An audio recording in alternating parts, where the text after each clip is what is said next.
Yes, we are live now. Hello all and welcome back again. So हम लोग basically discuss कर रहे थे जो हमारा पास्ट ईयर मतलब कि जो अभी हमारा सिविल्स का पेपर हुआ है उसी का ज्योग्राफी ऑप्शनल का पेपर। और लास्ट क्लास तक में हम लोगों ने डिस्कस किया हुआ था paper number 1। Now we are moving ahead और हम लोग देखेंगे जो हमारा पेपर नंबर 2 है।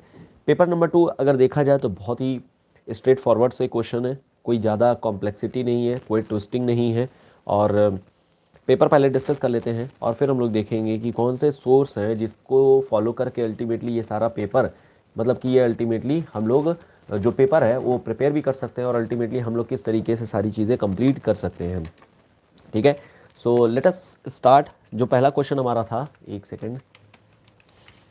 ठीक है, तो हमारा जो पहला क्वेश्चन है ये है, बहुत ही स्ट्रेट फॉरवर्ड सा क्वेश्चन था कि discuss the geopolitical impact of bilateral relationship between India and Bhutan.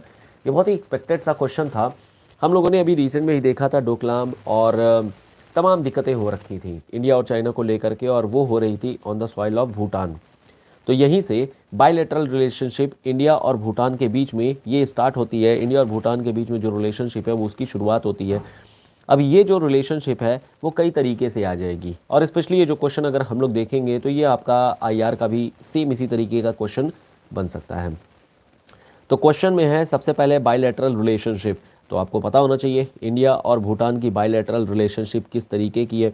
तो इंडिया एंड भूटान में शुरुआत में आपको ज्योग्राफिकल लोकेशन दिखा देनी चाहिए, जियोग्राफिकल लोकेशन कि आखिर में कहाँ पर कौन सा स्टेट है। ज्योग्राफिकल लोकेशन, और इस लोकेशन का मतलब ये हो गया कि आपको जो भी नेबरिंग स्टेट्स आ रही हैं इन नेबरिंग स्टेट्स के बारे में भी आपको बता देना चाहिए कि कौन कौन से स्टेट्स हैं जो इंडिया के साथ टच हो रहे हैं। दूसरी चीज़ आपको ये बतानी चाहिए कि आखिर में इन दोनों का रिलेशन कहाँ कहाँ पर है। तो हमारा बायलैटरल रिलेशन का मतलब यही होता है कि आखिर में ये रिलेशनशिप कितनी कितनी स्ट्रांग है और क्या यहाँ पर हमें चीज़ें किस किस सेक्टर में रिलेशनशिप देखने को मिलती है। जैसे फॉर एग्जांपल अगर हम लोग पॉलिटिकल सेक्टर के तौर पर देखें तो पॉलिटिकल सेक्टर में दोनों ही कंट्री अपने आप में काफ़ी इम्पॉर्टेंट है, और हिमालय माउंटेन गुजरती है यहाँ पर। भूटान प्योरली माउंटेनियस इलाका है यहाँ पर, और ये लोग पीसफुल लोग हैं, दे आर प्रैक्टिसिंग बुद्धिज़्म। और प्रैक्टिसिंग बुद्धिज़्म का नाम का मतलब ये हो जाता है कि हमारे यहाँ और भूटान के बीच में एक फ्रेंडशिप रिलेशनशिप है, फ्रेंडली रिलेशनशिप है दोनों के बीच में, और एक फ्रेंडशिप ट्रीटी भी साइन करके रखी गई है। तो ये जो फ्रेंडशिप ट्रीटी है अल्टीमेटली दोनों कंट्री को एक दूसरे के साथ में बांध करके रखती है। और इनफैक्ट आज नहीं, ये काफ़ी पुरानी ही कहानी है, बहुत पहले से ही दोनों के बीच में एक अच्छा रिलेशन देखने को मिलते हैं। तो फ्रेंडशिप ट्रीटी के बारे में भी अल्टीमेटली आप यहाँ पर बता देंगे। एक चीज़ और याद ध्यान रखिएगा कि जो भूटान है, since this Bhutan is having mountainous topography, mountainous इलाका है, और इस वजह से ये अपने आप में स्ट्रेटेजिक लोकेशन पर है। और स्ट्रेटेजिक लोकेशन होने का मतलब ये हो गया कि ये इलाका अपने आप में एक पिवोटल एरिया के तौर पर ये एक तरीके से लगता है। और अगर पिवोटल एरिया हो गया तो मतलब कि यहाँ पर हमारी जो मकाइंडर की हॉटलैंड थ्योरी है, तो दिस इज़ हॉटलैंड थ्योरी, यानी कि इसकी इंपॉर्टेंस अपने आप में काफ़ी ज़्यादा हो जाएगी, और इस वजह से भी भूटान हमारे लिए काफ़ी इंपॉर्टेंट है। दूसरी चीज़ ये हो गई कि अगर हम लोग देखें कि इंडिया की जो लोकेशन है, नॉर्मली अगर हम लोग नॉर्थ इंडिया की ओर में देखते हैं तो हमारी जो इंडिया की लोकेशन है एक दोनों ही साइड में, मतलब इस साइड में हमारा मतलब कि पाकिस्तान है और इस साइड में चाइना एंड तिब्बत है। तो इन दोनों ही कंट्री से इंडिया को एक थ्रेट है, क्योंकि दोनों ही टेररिज्म फैलाते हैं। और इस कारण से पाकिस्तान में भी हमें एक स्ट्रेटजिक पॉइंट की ज़रूरत पड़ती है, जो कि हम अफ़गानिस्तान से कह लीजिए कि जो होता है अफ़गानिस्तान से हम लोग उसको प्रोक्योर कर लेते हैं। अफ़गानिस्तान में हम लोग अपनी स्ट्रैटेजिक लोकेशन को यूज़ कर लेते हैं। और अगर चाइना में हमें देखना है तो इस चाइना में हमारी जो रिलेशनशिप मिल पाती है वो मिल पाती है भूटान से। तो भूटान में भी हमें इस तरीके की स्ट्रैटेजिक लोकेशन मिल जाती है। तो कहीं ना कहीं ये दोनों जो हाई पॉइंट्स हैं, या ये दोनों के दोनों जो हॉटलैंड एरियाज़ हैं, पिवोटल एरियाज़ हैं, या फिर इसको सिंपली बोला जाए कि ये जो दोनों एरिया हैं, हाईलैंड है, स्ट्रेटेजिक लोकेशन है, वो हमारे कंट्री की सिक्योरिटी के लिए भी काफ़ी इंपॉर्टेंट रोल प्ले करती है। तो ये भी एक पॉइंट हो जाएगा पॉलिटिकल रिलेशनशिप में। और इनफैक्ट इसी पर आपको ज़्यादा इंफोसाइज करना था, जियो पॉलिटिकल इम्पैक्ट। तो ध्यान रखिएगा हमें इस मकाइंडर थ्योरी का इस्तेमाल करना है, बिकॉज ये हमारा ज्योग्राफी का आंसर है। अगर यही बाकी और भी पॉइंट लिखेंगे, क्योंकि बायलैटरल रिलेशनशिप है, तो बाकी आप इकोनॉमिक्स के बारे में दिखा देंगे कि दोनों कंट्री जो होती है वो काफ़ी हद तक फ्री ट्रेड एग्रीमेंट साइन कर रखी है। जो भी हमारे आइटम्स हैं, जो भी कह लीजिए गुड्स हैं और सर्विसेज हैं, उनका एक्सचेंज भी किया जाता है। कंट्री वीज़ा प्रोवाइड करती है, मतलब एक एंट्री वीज़ा प्रोवाइड करती है जिसके बेसिस पर दोनों के बीच में कल्चरल एक्सचेंज भी होती है। तो third point of cultural exchange का भी लिख सकते हैं। फिर आप लिख सकते हैं यहाँ पर कि जो भूटान है वो एक पीसफुल कंट्री है और इनफैक्ट इन्होंने अपने कॉन्स्टिट्यूशन में भी फॉरेस्टेशन को मेंशन कर रखा है। तो यहाँ से इन्वायरमेंटल रिलेशनशिप भी दोनों कंट्री के बीच में काफ़ी अच्छी आ जाती है। तो एक इन्वायरमेंटल रिलेशनशिप भी लिख सकते हैं। फिफ्थ पॉइंट आप लिख सकते हैं इसी को कि दोनों कंट्री स्ट्रैटेजिकली कोऑपरेट करती है in the development of hydro electric power project.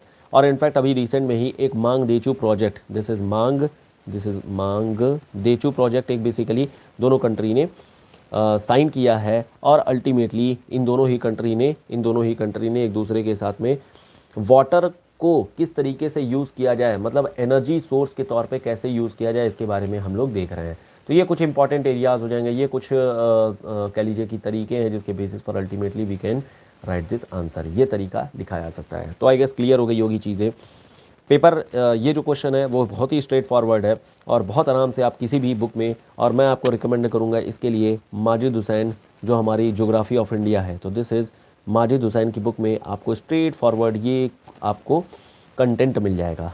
ठीक है, Majid Hussain geography of India, इस बुक को आप फॉलो कर सकते हैं और यहाँ से आपको चीज़ें मिल जाएंगी, ज्योग्राफी ऑफ इंडिया। ठीक है, तो ये क्वेश्चन हम लोगों ने डिस्कस कर लिया, बढ़ते हैं आगे। ठीक है, नेक्स्ट हमारा क्वेश्चन आता है कि discuss the economic significance of volcanic soil of India. Again ये भी बहुत ही स्ट्रेट फॉरवर्ड सा क्वेश्चन है। सबसे पहले आपको क्या बताना चाहिए, सबसे पहले आपको बताना चाहिए कि आखिर में ये जो वोल्केनिक सॉइल है ये होती क्या है। तो वोल्केनिक सॉइल का मतलब ये हो गया कि जो रार सॉइल होती है, रूर सॉइल होती है, या फिर कह लीजिए कि जो भी वोल्केनिक इरप्शन के बाद में अल्टीमेटली डिपोजिशन, यानी कि जो भी बसाल्टिक मटेरियल निकल करके आया है, इरप्ट होके आया है, इसी के डिपोजिशन के बाद में ये हमारी जो वोल्केनिक सॉइल है वो डेवलप हो जाती है। ये जो सॉइल है वो ब्लैक सॉइल के नाम से जानी जाती है और इसके अंदर में कई सारी प्रॉपर्टी होती हैं। अब यहाँ पर एक फ्लो चार्ट आप बना दीजिए, किस चीज़ का, कि आखिर में इस वोल्केनिक सॉइल की क्या मतलब की प्रॉपर्टी क्या होती है। तो वोल्केनिक सॉइल की एक प्रॉपर्टी बता दीजिए, क्या क्या प्रॉपर्टी यहाँ पर आप बता देंगे। जैसे इसकी प्रॉपर्टी होती है कि वाटर रिटेंशन ज़्यादा होती है, तो दिस इज़ वाटर रिटेंशन। लेकिन इसकी एक कमी भी है कि ये वाटर ज़्यादा टाइम तक नहीं रिटेन कर पाती है। मतलब वाटर रिटेंशन पावर तो अच्छी है, लेकिन इसकी जो कह लीजिए कि इसका जो एक तरीके से टाइम है वो टाइम ड्यूरेशन बहुत ही कम है। टाइम कह लिए या ड्यूरेशन कहिए, ये काफ़ी लो ड्यूरेशन, कम ड्यूरेशन हमें देखने को मिलती है। ये भी पॉइंट एक हो जाएगा। ठीक है, 2 पॉइंट। थर्ड पॉइंट आप बोलेंगे कि यहाँ पर बहुत फाइन क्ले मिलती है, तो दिस इज़ फाइन सॉइल होती है और फाइन सॉइल होने के कारण से this is very very good for cotton cultivation. Cotton cultivation के लिए ये काफ़ी अच्छा इलाका होता है और इनफैक्ट हमारी हिस्ट्री में भी जैसे इंडस वैली सिविलाइजेशन देखेंगे, दायमाबाद देखेंगे, तो वहाँ पर भी हमें अच्छा खासा कॉटन कल्टिवेशन एरिया ये हमें देखने को मिलता है। या इसके अलावा यहाँ पर अगर हम शुगर केन वगैरह भी लगाते हैं और अगर वाटर की क्राइसिस को कम कर देते हैं, तो this is having very very important reason. ये काफ़ी अच्छा हो जाता है क्योंकि यहाँ पर हमें सुक्रोज कंटेंट काफ़ी अच्छा मिल जाता है, तो शुगर कल्टिवेशन वगैरह के लिए भी काफ़ी अच्छा हो जाता है। ठीक है, तो ये इलाका आ जाएगा जो वोल्केनिक सॉइल को बेसिकली बना रहा होगा।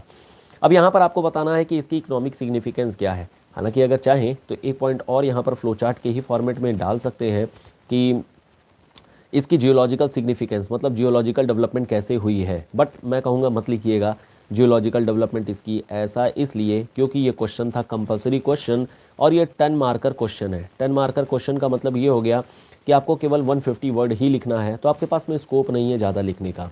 तो आप सिंपली इसको वोल्केनिक सॉइल की प्रॉपर्टी को बताइए और अल्टीमेटली आ जाइए इसके इकोनॉमिक सिग्निफिकेंस में। तो इकोनॉमिक सिग्निफिकेंस में यही सारी जो कैरेक्टरिस्टिक्स है उसी को आप एक्सप्लेन कर दीजिएगा और दिखा दीजिएगा कि आखिर में क्या क्या चीज़ें हैं। फॉर एग्जांपल जैसे यहाँ पर जो सॉइल होती है उसमें मल्चिंग की जाती है और मल्चिंग करना बहुत ही आसान होता है क्योंकि सॉइल यहाँ की बहुत ही फाइन होती है। तो मल्चिंग मतलब कि फाइन सॉइल, और फाइन सॉइल होने के कारण से यहाँ पर चीज़ें बहुत आराम से, मतलब कि ये जो हमारी फर्टिलिटी होती है वो अच्छी हो जाती है। सेकंड थिंग आप ये बोलेंगे कि जो हमारी ब्लैक सॉइल होती है, this black soil this is rich in phosphorus, phosphorus rich होती है। बाकी इसके अलावा जो इसका पोटेशियम कंटेंट है वो भी ठीक ठाक होता है, मतलब कि एक नॉर्मल सा कंटेंट होता है, और फर्टिलिटी भी इसकी ठीक ठाक होती है, यानी कि ह्यूमस कंटेंट भी इसका ठीक ही ठाक है, ह्यूमस कंटेंट। तो ये भी एक तरीके से नॉर्मल, हालांकि लो होता है, लोअर साइड में होती है, but that is okay again. तो यहाँ पर ओवरऑल बोला जाए this soil is fertile soil, ये सॉइल जो होती है वो फर्टाइल सॉइल होती है, और इस कारण से यहाँ पर कल्टिवेशन के लिए, फार्मिंग के लिए ये काफ़ी अच्छा होता है। तो फार्मिंग के लिए this is very very good. The only thing that is required is water, water की अवेलेबिलिटी एक इंपॉर्टेंट एरिया होती है, बाकी ओवरऑल तो हम लोग कह सकते हैं कि ये काफ़ी अच्छा है।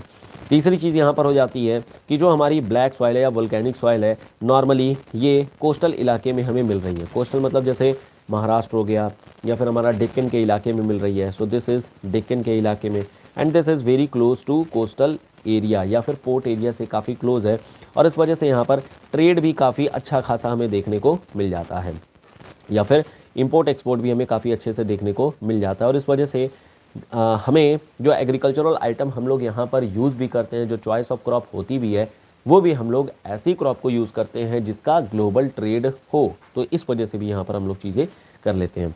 फोर्थ पॉइंट इसी तरीके से आप लिख सकते हैं कि this area is very very rich with respect to cotton cultivation. तो यहाँ पर कॉटन कल्टिवेशन हो जाती है। इसके अलावा हम लोग यहीं पर टोबैको वगैरह भी, ऑयल सीड वगैरह भी, ये सब भी यहाँ पर कल्टीवेट कर लेते हैं। तो ये कुछ इंपॉर्टेंट इकोनॉमिक सिग्निफिकेंस है जिसको कि आप इस आंसर में लिख सकते हैं। अगेन ये भी क्वेश्चन आपको, मतलब कि ये भी कंटेंट आपको माजिद हुसैन साहब की बुक में मिल जाएगा। तो ये भी ज्योग्राफी फॉर इंडिया, इस वाली बुक से आप रेफ़र कर सकते हैं, ज्योग्राफी ऑफ इंडिया वाली बुक से रेफ़र कर सकते हैं। तो स्ट्रेट फॉरवर्ड क्वेश्चन यहाँ पर भी सोर्स आपका माजिद हुसैन ही बन जाता है। समझ आ गया?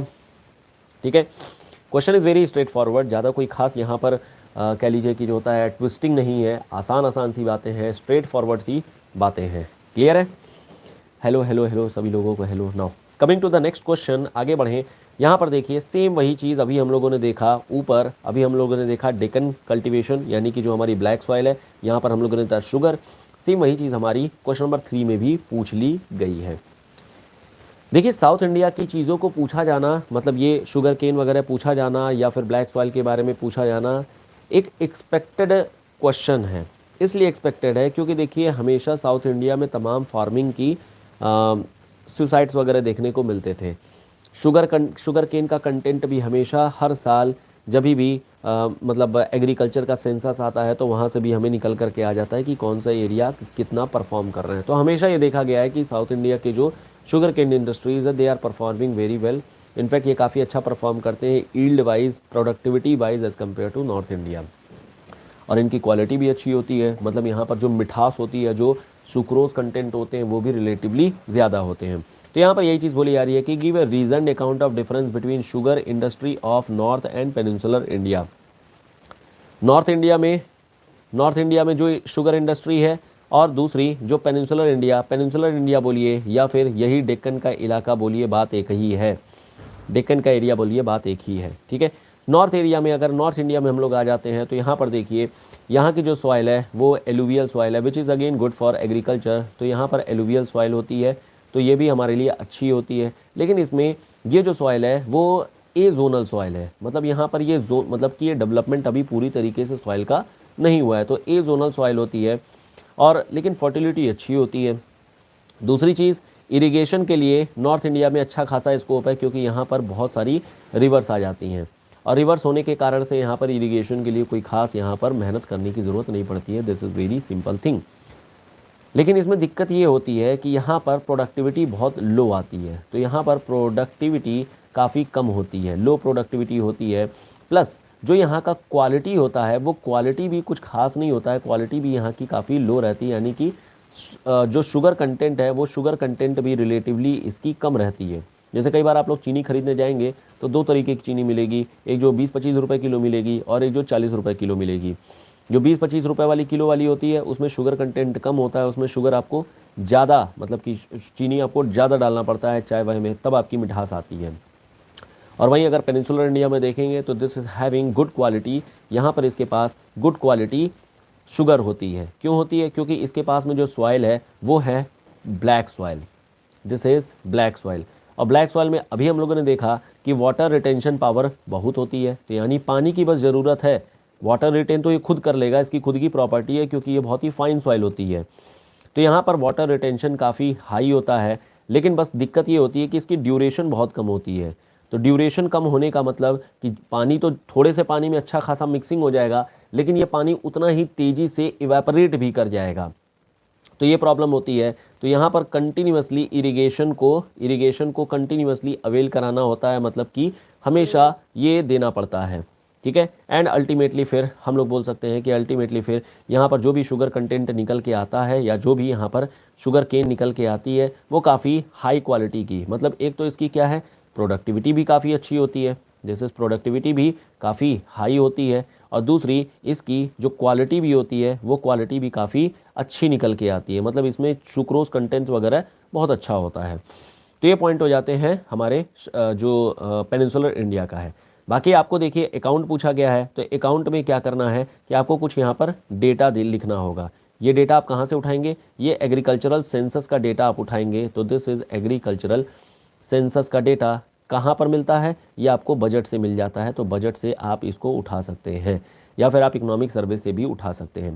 तो ये भी अगेन कहा जाएगा कि ये भी आपको माजिद हुसैन बुक से मिल जाएगी। सेम यही पूरा कंटेंट आपको माजिद हुसैन में भी मिलेगा, ज्योग्राफी ऑफ इंडिया।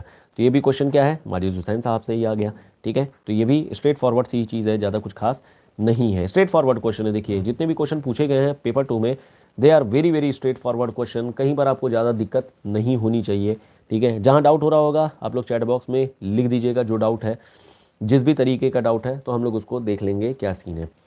नेक्स्ट आते हैं, नेक्स्ट क्वेश्चन हमारा आता है कि landslide is a major problem in Himalayan region, discuss its causes and mitigation measures. अब ये क्या लिखा जाए, देखिए बहुत ही अच्छा क्वेश्चन है, और ये मतलब कि आपका मेजर क्वेश्चन में आ गया, 15 मार्क वाले क्वेश्चन में आ गया। यहाँ पर देखिए बहुत ध्यान से आपको लिखना है, क्या लिखना है, देखिए ध्यान से। सबसे पहले आपका क्वेश्चन क्या है, क्वेश्चन में ये है कि हमें लैंडस्लाइड को बताना है। अब ये लैंडस्लाइड जो है वो कई कारणों से आ सकता है। सबसे पहला कारण क्या है कि हिमालय में टेक्टोनिक एक्टिविटी होती है, तो हमें हिमालयन टेक्टोनिक एक्टिविटी के बारे में भी लिखना होगा। तो ये टेक्टोनिक एक्टिविटी यानी कि यहाँ पर जो कॉन्टिनेंट एक्टिविटी, ठीक है, यहाँ पर जो कॉन्टिनेंट का इंटरेक्शन हो रहा है इंडियन प्लेट और यूरेशियन प्लेट, उसके बारे में दिखाना होगा। सेकेंड थिंग आपको ये बताना पड़ेगा कि ये जो हिमालय है यहाँ पर तमाम जियोसिंक्लिनल एक्टिविटीज़ भी हो रही हैं। तो यहाँ पर जियोसिंक्लिनल एक्टिविटीज़ भी हो रही हैं, जिसके कारण से भी यहाँ पर लैंडस्लाइड होने का पॉइंट होता है। तीसरी बात आप ये बोलेंगे कि ये जो लैंडस्लाइड है वो मास इरोजन के कारण से भी हो सकती है। मास इरोजन ये भी एक फिनोमिना होती है जिसके कारण से लैंडस्लाइड आ सकती है। तो प्राइमरली आपने 3 पॉइंट बताए जिसके बेसिस पर इस लैंडस्लाइड को लिखा जा सकता है। नॉर्मली पहला दूसरा पॉइंट ही एस्पिरेंट्स लिखते हैं, लेकिन ऐसा नहीं है, आपको थर्ड पॉइंट मास इरोजन वाला पॉइंट भी लिखना होगा। ये तीनों इसके कॉजेज हो गए, और जब भी कॉज लिखना होगा आपको क्या यूज़ करना है, जियोलॉजिकल टाइम स्केल। तो this is geological time scale, मतलब आप बताएंगे कि ये सारा का सारा जो पॉइंट है वो टर्शरी पीरियड से स्टार्ट हो रही है, टर्शरी के बाद में अल्टीमेटली हमारी जो होलोसीन पीरियड है, प्लीस्टोसीन पीरियड है, उन सब इलाकों में ये सारा डेवलपमेंट वगैरह स्टार्ट हो रहा है। तो ये आप यहाँ पर tertiary, this is tertiary period, इसके बारे में ज़रूर बताइएगा कि ये डेवलपमेंट हो रहा है। इनफैक्ट हम लोगों ने जब रिवीजन वीडियोज़ जो चल रही थी उसमें भी हम लोगों ने इस तरीके की जो डेवलपमेंट है उसको हम लोगों ने डिस्कस किया। इनफैक्ट कई सारे क्वेश्चन जो है वो आप यूज़ कर सकते हैं, रिवीजन सीरीज़ अगर फॉलो किए होंगे then you can easily solve this paper. बहुत ही स्ट्रेट फॉरवर्ड सा ये पेपर आया है। तो कॉजेज आपने बता दिए, एक तो आपका टेक्टोनिक एक्टिविटी एक्सप्लेन कर देंगे, सेकंड जियोसिंक्लिनल एक्टिविटी जो कि किसने बताया था, हॉलैंडाना हो गए, कोबर हो गए, इनके बारे में आ जाएगा। बाकी मास इरोजन के बारे में भी आप बता देंगे, ठीक है। नेक्स्ट मिटिगेशन मेजर्स आपको बताने हैं, तो this is mitigation measures. Mitigation measures का मतलब ये हो जाता है यहाँ पर कि अल्टीमेटली कैसे इस चीज़ को हम दूर करेंगे। तो इसको दूर करने के लिए देखिए टेक्टोनिक एक्टिविटी आप कुछ कर नहीं सकते हैं, जियोसिंक्लिनल एक्टिविटी ये तो इंडोजेनिक फोर्सेस के कारण से हो रही है, तो जो इंडोजेनिक फोर्सेस के कारण से हो रही है उसके लिए केवल और केवल आप एक डिज़ास्टर मिटिगेशन टीम बना सकते हैं। तो this is disaster mitigation team and in fact इसके मिटिगेशन टीम और इनफैक्ट इसके लिए एक हम लोगों ने United Nations disaster risk reduction UNDDR ये हम लोगों ने एक बना करके भी एक सिस्टम भी बना करके रखा हुआ है। दूसरा हम लोगों ने कुछ प्रोटोकॉल भी बनाए हैं, जैसे ह्योगो प्रोटोकॉल हो गया, या फिर इसी को हम लोगों ने और भी अपडेट किया है सेंडाई फ्रेमवर्क के नाम पर। तो सेंडाई फ्रेमवर्क, ये दो चीज़ें हो जाएंगी जहां पर इंडोजेनिक फोर्सेस ये है, क्योंकि हम लोग इसमें कुछ कर नहीं सकते हैं, this is natural phenomena and it is going to happen anyway, होगा ही होगा। दूसरी चीज़ ये होती है कि जहाँ पर मास इरोजन हो रही है, इस मास इरोजन को हम लोग सुधार सकते हैं कैसे? टेरेस करके, टेरेस सीढ़ी नुमा काम करके ultimately we can mitigate this landslide, landslide को हम लोग मिटिगेट कर सकते हैं। बाकी कुछ सिक्योरिटी प्रोटोकॉल्स लिए जाते हैं। सिक्योरिटी प्रोटोकॉल्स का मतलब ये हो गया कि अल्टीमेटली वहाँ पर हम लोग जाली वगैरह लगा देते हैं, उसको प्रॉपरली बांध दिया जाता है, तो ये तरीके अपना लिए जाते हैं। हालांकि लैंडस्लाइड के लिए जो हम लोगों ने देखा, these all are natural phenomenas. इसके अलावा आप एंथ्रोपोजेनिक रीजंस भी बताएंगे। एंथ्रोपोजेनिक का मतलब जैसे एंथ्रोपोजेनिक की ब्लास्ट करा दिया गया, या कोई इंफ्रास्ट्रक्चरल डेवलपमेंट की जा रही है, कुछ ना कुछ किया जा रहा है जिसके कारण से यहाँ पर मैन मेड एक्टिविटीज़ के कारण भी लैंडस्लाइड आती है। तो हिमालयन रीजन में अभी क्या है, डेवलपमेंट की जा रही है, चाहे वो हमारा नॉर्थ वेस्ट का हिमालय हो या फिर नॉर्थ ईस्ट का हिमालय हो, दोनों एरिया में अभी आज की डेट में कनेक्टिविटी को मेंटेन करने के लिए वी आर डेवलपिंग, हम लोग इंफ्रास्ट्रक्चर डेवलप वगैरह कर रहे हैं, जिसके कारण से यहाँ पर लैंडस्लाइड होना बहुत ही नेचुरल सी फिनोमिना है, और इस कारण से भी हमें चीज़ें मिल जाती हैं। ठीक है, समझ आ गया? तो ये सारी चीज़ें अल्टीमेटली आप लिख देंगे और बस हो जाएगा आपका आंसर। ठीक है, फनी जी के many time question stay forward होता ही है, बट हमें सामने वाले से अलग आंसर लिखना होता है, तभी उससे ज़्यादा नंबर मिलेगा। यूनिकनेस कैसे आएगी? देखिए, यूनिकनेस लाने के लिए दो तीन चीज़ें ही की जा सकती हैं। जैसे आप यहाँ पर जियोलॉजिकल टाइम स्केल का आप मेंशन करिए, आपको रिलेटिवली एक्स्ट्रा मार्क्स मिलेगा, बिकॉज ये टेक्निकल हो गया। दूसरी चीज़, जब भी आप जियो सिंक्लिनल एक्टिविटी इनके बारे में बताइए तो एक फ्लो चार्ट बनाकर दिखा सकते हैं कि किसने थ्योरी दी है। जैसे कोबर की थ्योरी हो गई, आर्थर होम की थ्योरी हो गई, हॉल एंड डाना की थ्योरी हो गई। ठीक है, सिमिलरली इसी तरीके से हेराल्ड जाफरी की थ्योरी हो गई। तो ये सब चीज़ें आ जाती हैं, तो वहाँ पर जस्ट एक मेंशन कर सकते हैं कि दीज ऑल ज्योग्राफर्स आर देयर, जिन लोगों ने अल्टीमेटली इसे एक्सप्लेन किया है। ठीक है, तो यूनिकनेस लाने के लिए आपको बस आंसर टेक्निकल करते जाना है, जनरल नहीं लिखना है। यहाँ पर भी अगर टेक्टोनिक एक्टिविटी लिख रहे हैं तो आप टेक्टोनिक्स मतलब ज्योग्राफी ही लिख रहे हैं, you are not writing any general thing. ठीक है, यहाँ पर तो खैर आप आसानी से लिख सकते हैं ये सब चीज़ें, तो और मतलब कह सकते हैं कि प्योर ज्योग्राफी है, तो यहाँ दिक्कत नहीं होनी चाहिए। आगे बढ़ते हैं, नेक्स्ट क्वेश्चन हमारा आता है, appraise why drought is one of the most common climatic extremes in India. अब देखिए, ये बहुत ही अच्छा क्वेश्चन है। अब मैं इसको दो तरीके से बताऊंगा। एक हम लोग बात करते हैं जहाँ पर जनरल आइटम, जनरल चीज़ें लिखी जा रही हैं। ठीक है, पहले हम लोग एक काम करते हैं, जनरल लिखते हैं, और फिर उसके बाद से डिस्कस करेंगे कैसे इसे टेक्निकल बनाया जाए। आपके पास क्वेश्चन है कि ये ड्रॉट है, तो दिस इज ड्रॉट। ड्रॉट मतलब हो गया सूखा। सूखा का मतलब ये हो गया कि इसकी एक डेफिनीशन होनी चाहिए, और ये डेफिनीशन आपको पता भी होनी चाहिए। क्यों? क्योंकि अभी आईएमडी ने ये डेफिनीशन दिया है, और इसमें अभी मतलब 2 साल पहले, 2 साल क्या 1 साल पहले इन्होंने अपने ड्रॉट की नई डेफिनीशन दी थी, और इनफैक्ट हम लोगों ने अपने बेसिक वीडियो में उसको कवर भी कर रखा है अच्छे से। तो आईएमडी ने अपनी एक डेफिनीशन दी थी और ये बताया था कि जो ड्रॉट है वो आगे से अब डिजास्टर नहीं माना जाएगा। तो ड्रॉट अल्टीमेटली आपने डेफिनेशन लिख दी कि आखिर में इसका मतलब क्या होता है। दूसरी चीज़ है जो यहाँ पर बोली जा रही है कि this is the most common climatic extremes. Simple सी बात है कि हमारे यहाँ पर ये जो ड्रॉट होती है ये एक क्लाइमेटिक एक्सट्रीम है। क्यों ये क्लाइमेटिक एक्सट्रीम है? This is climatic extreme. क्यों ये क्लाइमेटिक एक्सट्रीम्स है? इसलिए है क्योंकि हमारे यहाँ पर पहली चीज़, ड्रेनेज जो है वो हर जगह पर सेम नहीं है। अगर ड्रेनेज देखें तो ये बहुत ही अनयूनिफॉर्म है, दिस इज़ नॉन यूनिफॉर्म। कैसे नॉन यूनिफॉर्म आती है? हमारे यहाँ पर अगर देखेंगे नॉर्थ इंडिया में, तो नॉर्थ इंडिया में हमें रिवर ही रिवर मिलेंगे, मतलब यहाँ पर बहुत ही वाटर की अवेलेबिलिटी है, रिवर्स मिल जाते हैं, they are antecedent perennial rivers. तो यहाँ पर हम लोग बोल सकते हैं कि दे आर पेरेनियल रिवर्स, और पेरेनियल होने का मतलब ये हो गया कि कंटिन्यूसली, मतलब हमेशा इसमें पानी भरा हुआ है। दूसरा यहाँ पर हमारे पास आ जाती है हमारी डेक्कन का रीजन, तो यह हमारा डेक्कन का रीजन आ गया। इस डेक्कन के रीजन में अल्टीमेटली यहाँ पर जो वाटर है वो केवल और केवल रेन फेड है, this is rain fade area है केवल और केवल। तो यहाँ पर वाटर की जो अवेलेबिलिटी होती है वो रिलेटिवली लेस प्रोन होती है, तो यहाँ पर वाटर की अवेलेबिलिटी ज़्यादा नहीं हो पाती है, प्रॉब्लमेटिक होती है। तो ये चीज़ आपने बता दिया कि हाँ ठीक है ये दिक्कत है। बट दोनों में अलग अलग प्रॉब्लम है। जैसे नॉर्थ इंडिया की प्रॉब्लम ये निकल के आ रही है कि यहाँ पर पानी तो है लेकिन यहाँ पर सॉल्ट पैन जनरेट हो जा रहे हैं। सॉल्ट पैन कहने का मतलब कि एल्युमिनियम के sesquioxides, these are sesquioxides develop हो जा रहे हैं। क्यों डेवलप हो गए? क्योंकि यहाँ पर ऊपर हाइड्रोक्साइड आ गया है, मतलब कि ओवर इरिगेशन हो गई है। ओवर इरिगेशन होने के बाद में अल्टीमेटली यहाँ पर एक सॉल्ट पैन डेवलप हो गया है। सॉल्ट पैन डेवलप होने के बाद में भले यहाँ पर कितनी भी पानी हो, जब ज़मीन के नीचे ग्राउंड वाटर में रिचार्ज नहीं होगा तो अल्टीमेटली यहाँ पर भी वाटर की शॉर्टेज हो जाएगी। तो अल्टीमेटली यहाँ पर भी हमें नॉर्थ इंडिया में भी ड्रॉट कंडीशंस देखने को मिल जा रहे हैं। तो एक तो पॉइंट आपने ये लिख दिया, ड्रेनेज की प्रॉब्लम। दूसरी प्रॉब्लम आपने ये दिखा देनी है कि हमारे पास अब बहुत ज़्यादा मॉनसूनल डिसरप्शंस देखने को मिल रहे हैं। मॉनसूनल डिसरप्शंस अब ये कैसे देखने को मिल रहे हैं? पहली बात, बहुत ज़्यादा El Nino and La Nina type की चीज़ें होनी शुरू हो गई हैं। तो El Nino and La Nina हो रहा है, जिसके कारण से या तो पानी बहुत ज़्यादा हो जा रहा है या फिर पानी बिल्कुल आ ही नहीं रहा है। 2-3 सालों तक पानी आ ही नहीं रहा है, जिसके कारण से भी ड्रॉट सिचुएशंस बन जा रही हैं। दूसरी चीज़, पैसिफिक की हीटिंग हो रही है, और ये जो पैसिफिक की हीटिंग है इस कारण से एटमॉस्फेरिक फिनोमिनाज एंड जितने भी हमारे एटमॉस्फेरिक साइकिल हैं, हेडले साइकिल या फिर वॉकर साइकिल, ये अपने साइकिल को बदल रहे हैं, इनका डायरेक्शन बदल जा रहा है, जिसके कारण से अगेन यहाँ पर वाटर की शॉर्टेज हो जा रही है। तीसरी बात, इसी तरीके से Indian ocean dipole, this is Indian ocean dipole, इस कारण से भी हमारी यहाँ पर दिक्कत हो जा रही है। ये भी हीटिंग का ही एक तरीका है।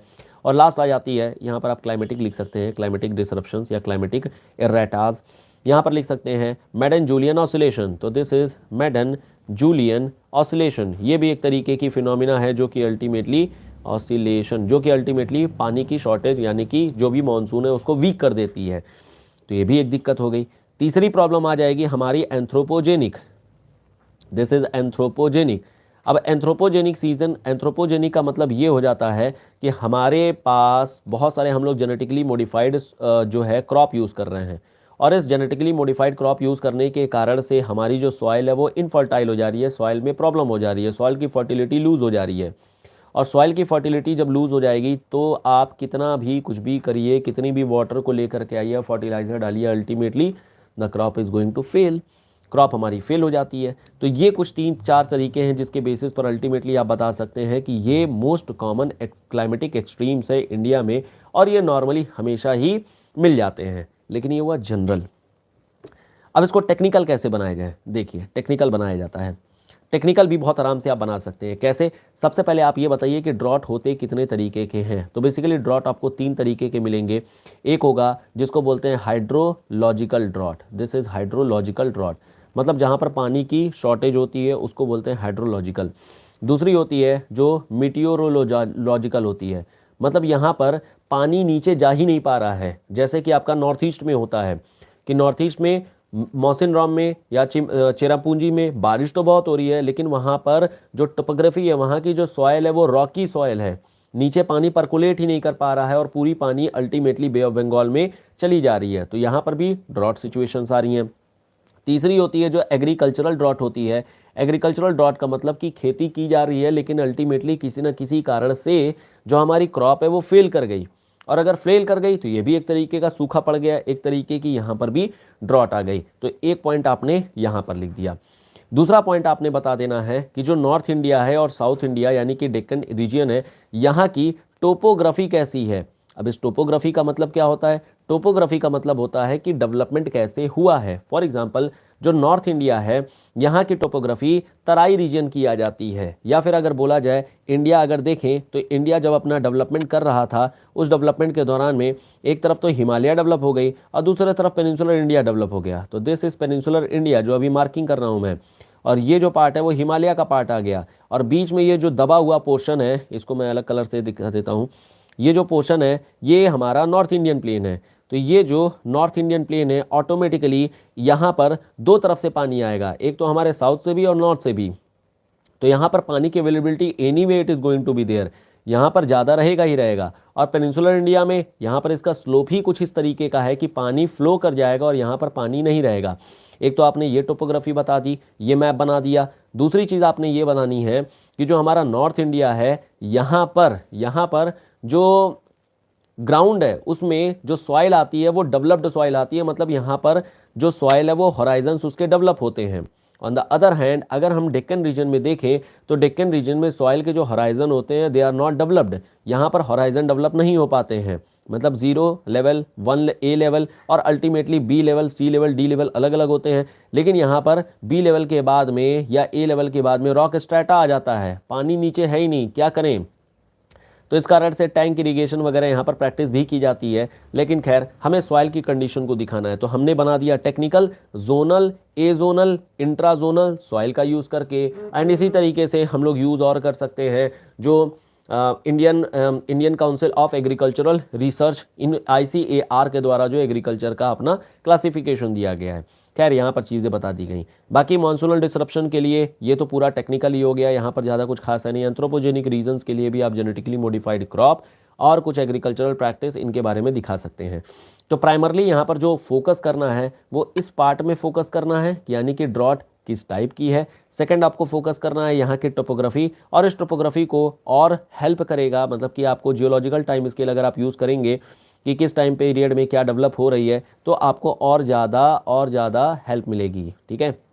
और बाकी सॉइल के बारे में तो खैर आप लोग जान ही रहे हैं कि यहाँ पर क्या कुछ चीज़ें हैं। तो this is how you can make this answer technical answer, ये आंसर आपका टेक्निकल आंसर बन जाएगा। और इसी तरीके से अल्टीमेटली आपको लिखना होगा आपके क्वेश्चन पेपर में। पेपर 2 में देखिए क्वेश्चन जब जनरल रहेंगे तो लिख करके तो आप आ जाएंगे, लेकिन उसमें मार्क्स नहीं मिलते हैं, ज़्यादा मार्क्स नहीं उठेंगे। आपको मार्क्स तभी उठेंगे जब उसको आप प्रॉपरली टेक्निकल करेंगे, यानी पेपर 1 की नॉलेज को अल्टीमेटली आप यूज़ करेंगे, then only you can at least expect some marks in your paper, ठीक है।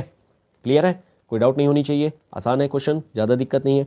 यश वर्मा, इसका PDF देखिए टेलीग्राम पर अपलोड कर दिया गया है, पेपर 1 का अपलोड कर दिया गया है, पेपर 2 अभी हम लोग डिस्कस कर लेंगे और फिर अपलोड हो जाएगा, तो आप टेलीग्राम चैनल से ही डाउनलोड कर सकते हैं, उसकी लिंक नीचे डिस्क्रिप्शन बॉक्स में है।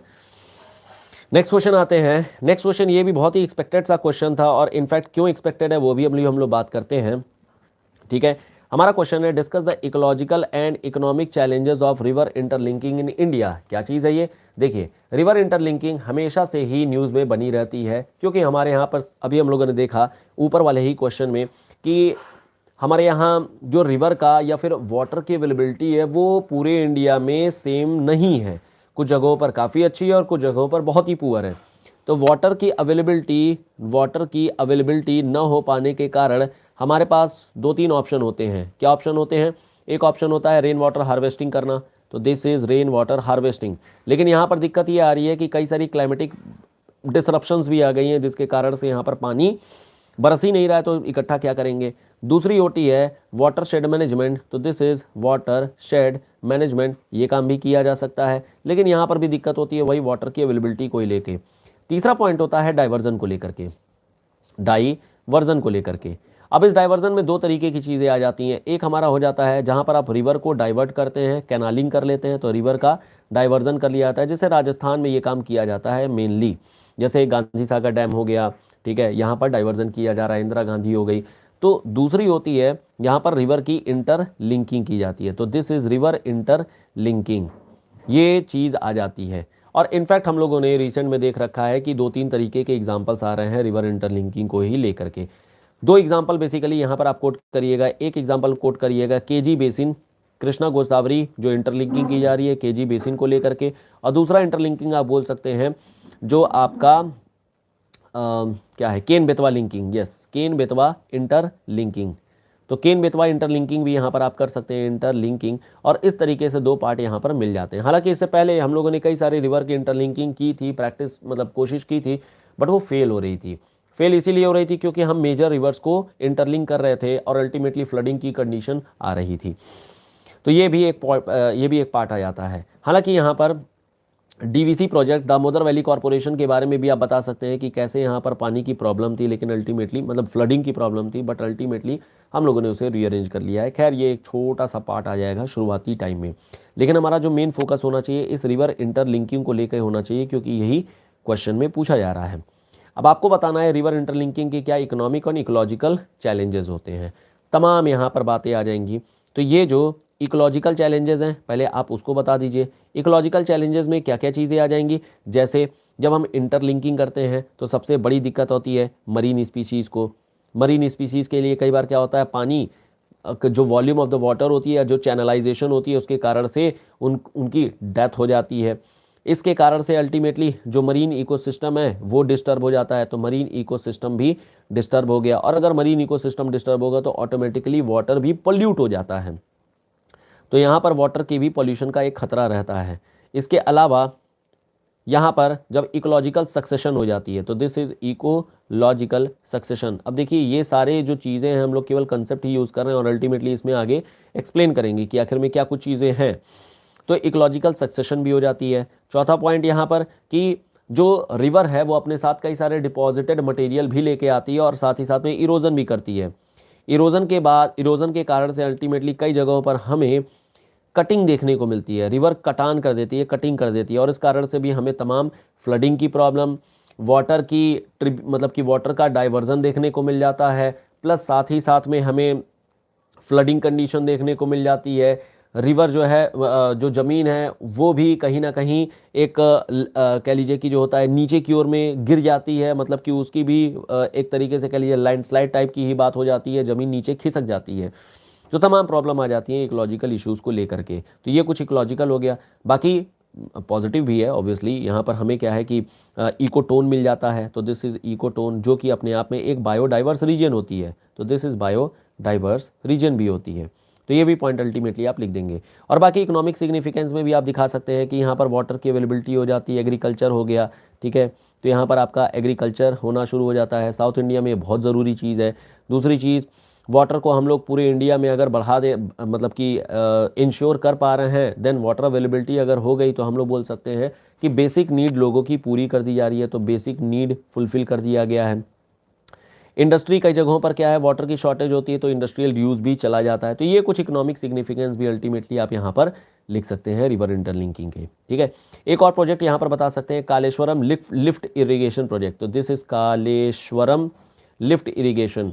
ये भी एक तरीके से इंटरलिंकिंग, हालांकि ये इरिगेशन प्रोजेक्ट है, बड़ा प्रोजेक्ट है, बाहुबली प्रोजेक्ट भी इसको बोला जाता है, वर्ल्ड बैंक की फंडिंग भी है यहाँ पर, यू कैन यूज़ दिस, ठीक है, यूज़ ये भी कर सकते हैं। तो ये बेसिकली हो जाएगा हमारा आंसर। और यहाँ पर भी हमें थोड़ी सी टेक्निकल चीज़ें, यही जो जियोलॉजिकल टाइम स्केल है वो यूज़ करना होगा, और बाकी यहाँ पर इकोलॉजिकल टर्म तो आपके पास में है ही, तो ये आराम से हो जाएगा। कहाँ से, ये भी कहाँ से यूज़ किया जा रहा है, ये भी अगेन सोर्स के तौर पर आप माजिद हुसैन यूज़ कर सकते हैं, काफ़ी अच्छे से लिखा हुआ है माजिद हुसैन बुक साहब में भी, ठीक है। यहाँ पर भी चीज़ें हो जाएंगी, ज्योग्राफी ऑफ इंडिया ये वाला पार्ट आ जाएगा, ठीक है, क्लियर है, कोई दिक्कत नहीं होनी चाहिए, स्ट्रेट फॉरवर्ड सा ही क्वेश्चन है, ज़्यादा टफ तो है नहीं। बढ़ते हैं आगे नेक्स्ट क्वेश्चन की ओर में। Discuss the importance of solar energy in future economic development of India. Again ये भी एक अपने आप में जो है कह लीजिए कि बहुत ही सिंपल सा ही क्वेश्चन हो गया। सबसे पहले आपको बताना है एनर्जी के सोर्सेज को लेकर के, तो हमारे जो एनर्जी के सोर्सेज होते हैं वो दो तरीके के होते हैं, एक होते हैं जो रीन्यूएबल होते हैं और दूसरे होते हैं जो नॉन रीन्यूएबल होते हैं। रीन्यूएबल में अल्टीमेटली आप बता देंगे यहाँ पर जैसे सोलार हो गया, या फिर विंड हो गया, या फिर जो बायो एनर्जी होती है, या फिर हाइड्रो इलेक्ट्रिक पावर प्रोजेक्ट हो गया, एटसेट्रा, ये सब जो है वो रीन्यूएबल सोर्सेज के अंडर में आ जाते हैं। और इसमें प्राइमरली हमारी आ जाती है सोलर, विंड, और सोलर जो होती है वो अपने आप में काफ़ी इंपॉर्टेंट आ जाती है। अब सोलर के थ्रू हम लोग कई सारी चीज़ें यूज़ कर रहे हैं, जैसे पहली चीज़ यूज़ कर रहे हैं हम लोग कि हम लोग लाइटनिंग के लिए यूज़ कर ले रहे हैं, तो लाइटनिंग के लिए हम लोग यूज़ कर रहे हैं, यानी कि डेली हाउस होल्ड वर्क के लिए भी यूज़ किया जा रहा है, हाउस होल्ड वर्क। और in fact this is very very important, क्योंकि हम अगर हाउस होल्ड में सोलार यूज़ करेंगे तो कोल के थ्रू, थर्मल पावर स्टेशन के थ्रू जो भी एनर्जी बचेगी वो हम किसी दूसरे इंडस्ट्रियल एक्टिविटी में यूज़ कर सकते हैं। और अगर हम लोग इंडस्ट्रियल एक्टिविटी में यूज़ करेंगे सो वी कैन मल्टीप्लाई, हम लोग जो है अपनी इंडस्ट्रियल एक्टिविटीज़ मैन्युफैक्चरिंग को और मल्टीप्लाई कर सकेंगे, और ये अल्टीमेटली इकोनॉमिक सिग्निफिकेंस, मतलब इकोनॉमिक चीज़ों में ये हेल्प करेगा।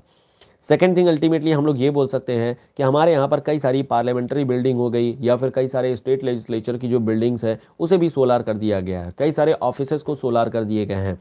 तो इससे हमें इंटरनेशनल प्लेटफॉर्म पर भी एक निगोशिएट करने में, इंटरनेशनल प्लेटफॉर्म पर भी हमें अपना एक अच्छा खासा वेटेज मिल रहा है कि सोलार को लेकर के इंडिया काफ़ी अच्छा काम कर रहा है। एंड इनफैक्ट इंडिया जो है वो ISA का मेंबर भी है, और इस वजह से, और इनफैक्ट हेडक्वार्टर भी है, इस वजह से भी एक अच्छा मैसेज जाएगा फ्यूचर में, और उस कारण से हमारे यहाँ पर ट्रेड भी बढ़ेगा, ग्लोबल ट्रेड बढ़ेगी, और इस कारण से अल्टीमेटली कह सकते हैं कि ये भी इकोनॉमिक सिग्निफिकेंस के लिए काफ़ी अच्छा एक तरीका बन सकता है।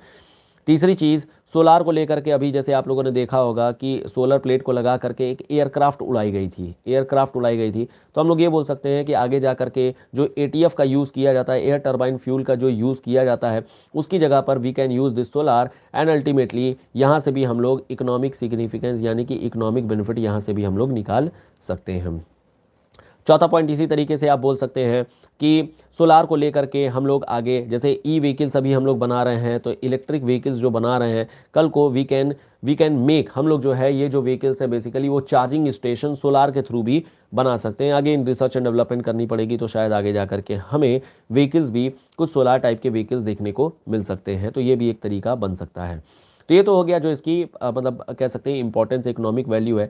लेकिन कुछ इसके लॉसेस भी हैं। लॉसेस ये हैं कि जो हमारा सोलार है इसमें लॉस बहुत होता है, मतलब एनर्जी लॉस बहुत ज़्यादा होती है। और ऐसा नहीं कि हमारी ये इनकेपेबिलिटी है, ये फिजिक्स खुद ही कहता है कि ये जो सोलार की एनर्जी है वो हम लोग प्रॉपरली एक्सट्रैक्ट नहीं कर सकते हैं। इसमें कुछ 30 to 40% इसमें लॉस होने ही होने वाला है। तो ये भी हमारे लिए एक सोर्स तो ज़रूर है, बट अगेन हमें जो है कुछ ना कुछ अल्टरनेटिव ज़रूर इसके बदले में भी सोचना होगा। We can not only emphasise solar, we have to make some alternatives also, just like wind and bio energy और हाइड्रो इलेक्ट्रिक पावर प्रोजेक्ट। तो एनीवे हमें ये सारी चीज़ें करनी होगी। बस हो गया आंसर कंप्लीट, ठीक है।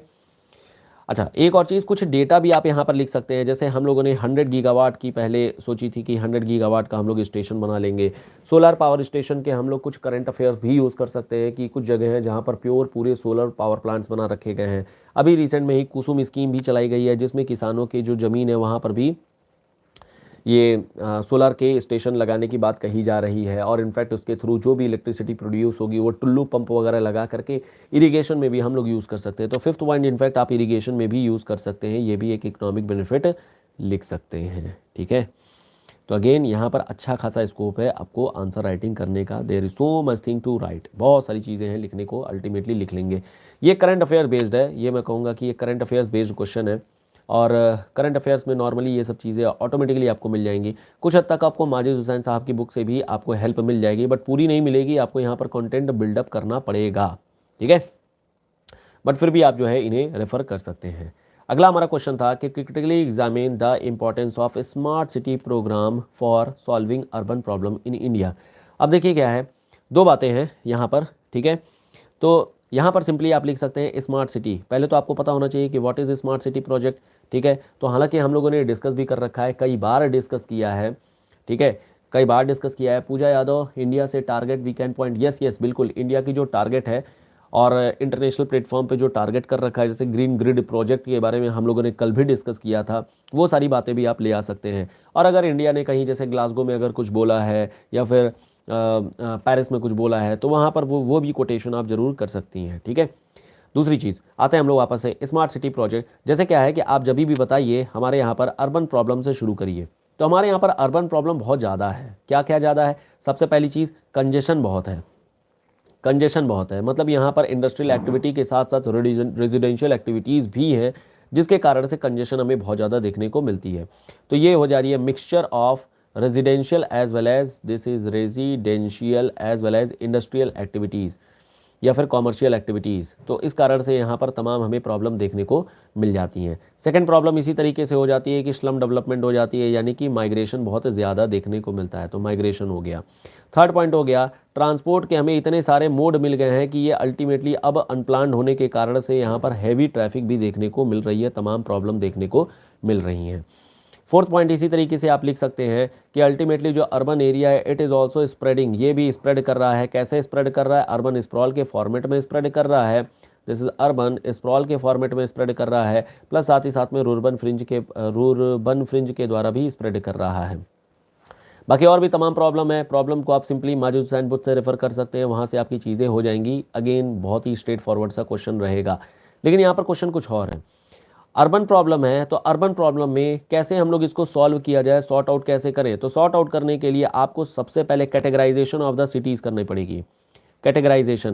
कैटेगराइजेशन ऑफ सिटी, जैसे कुछ सिटी ऐसी होंगी जो कि अपने आप में मेट्रोपॉलिटन सिटीज़ होंगी, कुछ होंगी जो रिलेटिवली कम होंगी, कुछ होंगी जो विलेज होंगी, कुछ होंगी जो टाउन होंगी। तो हम लोगों ने यहाँ पर कैटेगराइज कर दिया कि एक टाउन है, फिर उसके बाद से सिटी है, सिटी होने के बाद में कोई एक मेट्रो सिटी है और फिर उसके बाद मेगालोपोलिस वगैरह भी आ जाता है, तो मेट्रो सिटी नॉर्मली हम लोग लिख लेते हैं। तो टाउन एरिया जो रहेगी इसकी डिमांड कम रहेगी, या फिर कह लीजिए कि इसको जो डिमांड है वो रिलेटिवली मतलब कम कॉस्ट की रहेगी। सिटी एरिया में क्या होगी, रिलेटिवली ज़्यादा होगी। मेट्रोपॉलिटन सिटीज़ अगर है तो यहाँ पर डिमांड काफ़ी हैवी रहेगी, तो हैवी डिमांड रहेगी।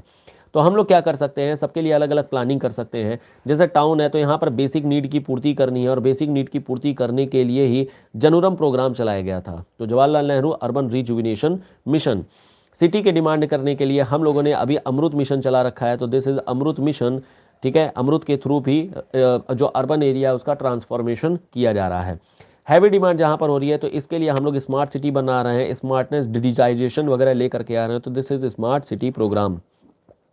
अब इस स्मार्ट सिटी में क्या कुछ चीज़ें की जा रही हैं, मैक्सिमम चीज़ें डिजिटाइजेशन की जा रही है, तो डिजिटाइजेशन का काम किया जा रहा है। ट्रांसपोर्ट को और सिंगल कार्ड में, मतलब कि सिंगल कह सकते हैं कि जैसे कार्ड बना करके किया जा रहा है कि आपकी मेट्रो हो, चाहे ट्राम हो, चाहे आपका बसेस हो, चाहे पब्लिक बसेस, कुछ भी हो, तो सिंगल कार्ड रहे जिसके बेसिस पर आप किसी भी ट्रांसपोर्ट में उसको यूज़ कर सकते हैं। दूसरी चीज़ हम लोग यहीं पर बना रहे हैं हमारा टीओडी मॉडल, तो this is TOD, transit oriented development model, और ये भी एक स्मार्ट सिटी का ही प्रोग्राम आ जाता है। तो अल्टीमेटली जब आप एग्जामिन करेंगे इंपॉर्टेंस में, तो आपको मिलेगा जो स्मार्ट सिटी है वो एक तरीके से कम एरिया में बेटर यूज़ कैसे किया जाए, इसी को बोला जाता है स्मार्ट सिटी प्रोग्राम। जैसे ट्रांजिट ओरिएंटेड ही है कि हमारे पास अलग अलग जगहों पर, जैसे कहीं स्कूल है तो कहीं पर शॉपिंग मॉल्स हैं, कहीं पर ऑफिसेज हैं, कहीं पार्किंग है, तो अब हमारे पास इतनी जगह नहीं है कि हम इन सब अलग अलग जगहों पे करें, तो हम लोग क्या करते हैं, स्काई स्क्रैपर बनाते हैं, और इसी स्काई स्क्रैपर पे अलग अलग फ्लोर पे हम लोग, किसी फ्लोर पे मान लेते हैं सब्जी बिक रही है, किसी फ्लोर पे मान लेते हैं कि बार्बर वगैरह है, मतलब नाऊ वगैरह है, बाल काटे जा रहे हैं, हेयर स्टाइलिंग हो रही है, ब्यूटी पार्लर वगैरह है, किसी एक फ्लोर पर ऑफिस वगैरह है, किसी एक फ्लोर पर पार्किंग है। तो इस तरीके से एक ही सिंगल स्काई स्क्रैपर में बंदे को सारी चीज़ें मिल जा रही हैं, टाइम भी सेव हो गया, डिजिटाइजेशन भी हो गया, और बेटर यूज़ ऑफ लैंड भी हो गया, क्योंकि ज़मीन ही नहीं है पहली बात। तो ये बात यहाँ पर आ जाएगी। तो स्मार्ट सिटी में आप अल्टीमेटली इसी इंपॉर्टेंस को दिखा सकते हैं कि हाँ, this is actually solving the problem of the people. लेकिन एग्जामिन करेंगे तो कुछ आपको निगेटिव पॉइंट भी लिखने होंगे। तो पॉजिटिव तो हम लोगों ने तमाम देख लिए कि भाई क्या क्या काम कर रहे हैं, लेकिन यहाँ पर निगेटिव्स में अल्टीमेटली आप ये बोलेंगे, ओके, तो इन निगेटिव्स में अल्टीमेटली आप ये बोलेंगे कि smart city programme is very good on paper, but actual implementation जब हम लोग करते हैं तो कहीं ना कहीं there are problem with respect to expertise. हमारे पास एक्सपर्टीज़ नहीं है, हमारे पास टेक्नोलॉजी नहीं है जिसके बेसिस पर हम चीज़ों को करें। वी हैव नाउ क्रिएटेड जो AI बेस्ड कार है, आर्टिफिशियल इंटेलिजेंस बेस्ड हम लोग कार बना रहे हैं, यानी कि सेल्फ जो मतलब ऑगमेंटेड रियलिटी के बारे में हम लोग बात करते हैं, AR के बारे में बात करते हैं, लेकिन यहाँ पर तमाम हमें एक्सीडेंट्स देखने को मिल रहे हैं। These are not successful methods.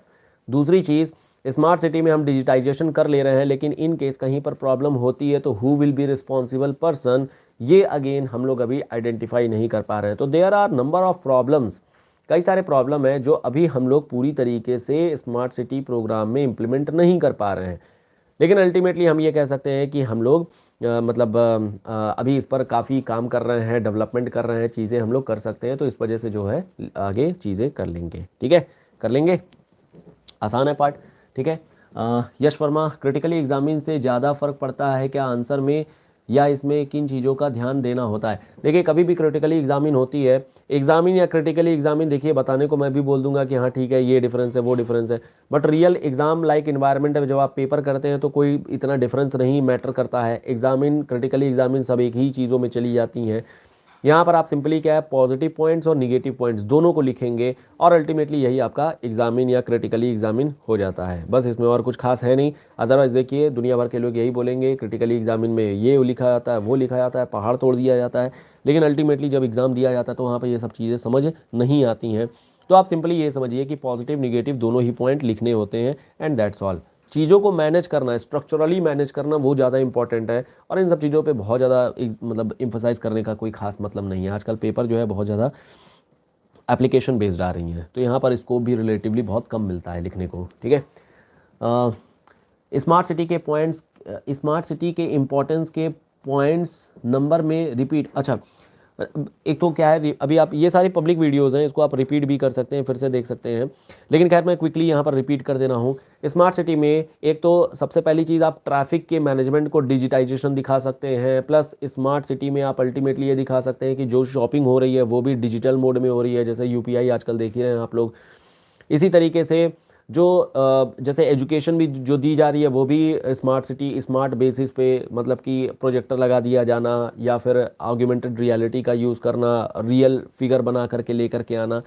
तो ये चीज़ सब ये चीज़ आप अल्टीमेटली दिखा सकते हैं। ट्रांजिट ओरिएंटेड डेवलपमेंट मैंने यहाँ पर बोला कि एक सिंगल बिल्डिंग में, क्योंकि हमारे यहाँ पर लैंड की अवेलेबिलिटी ज़्यादा नहीं है अर्बन एरिया में, स्मार्ट सिटी एरिया में, तो इस वजह से यहाँ पर एक ही बिल्डिंग में स्काई स्क्रैपर बना करके, स्काई स्क्रैपर का मतलब होता है बहुत ऊंची ऊंची टॉल बिल्डिंग्स होती हैं जिसमें मल्टीपल फ्लोर होते हैं, इसको बोलते हैं स्काई स्क्रैपर।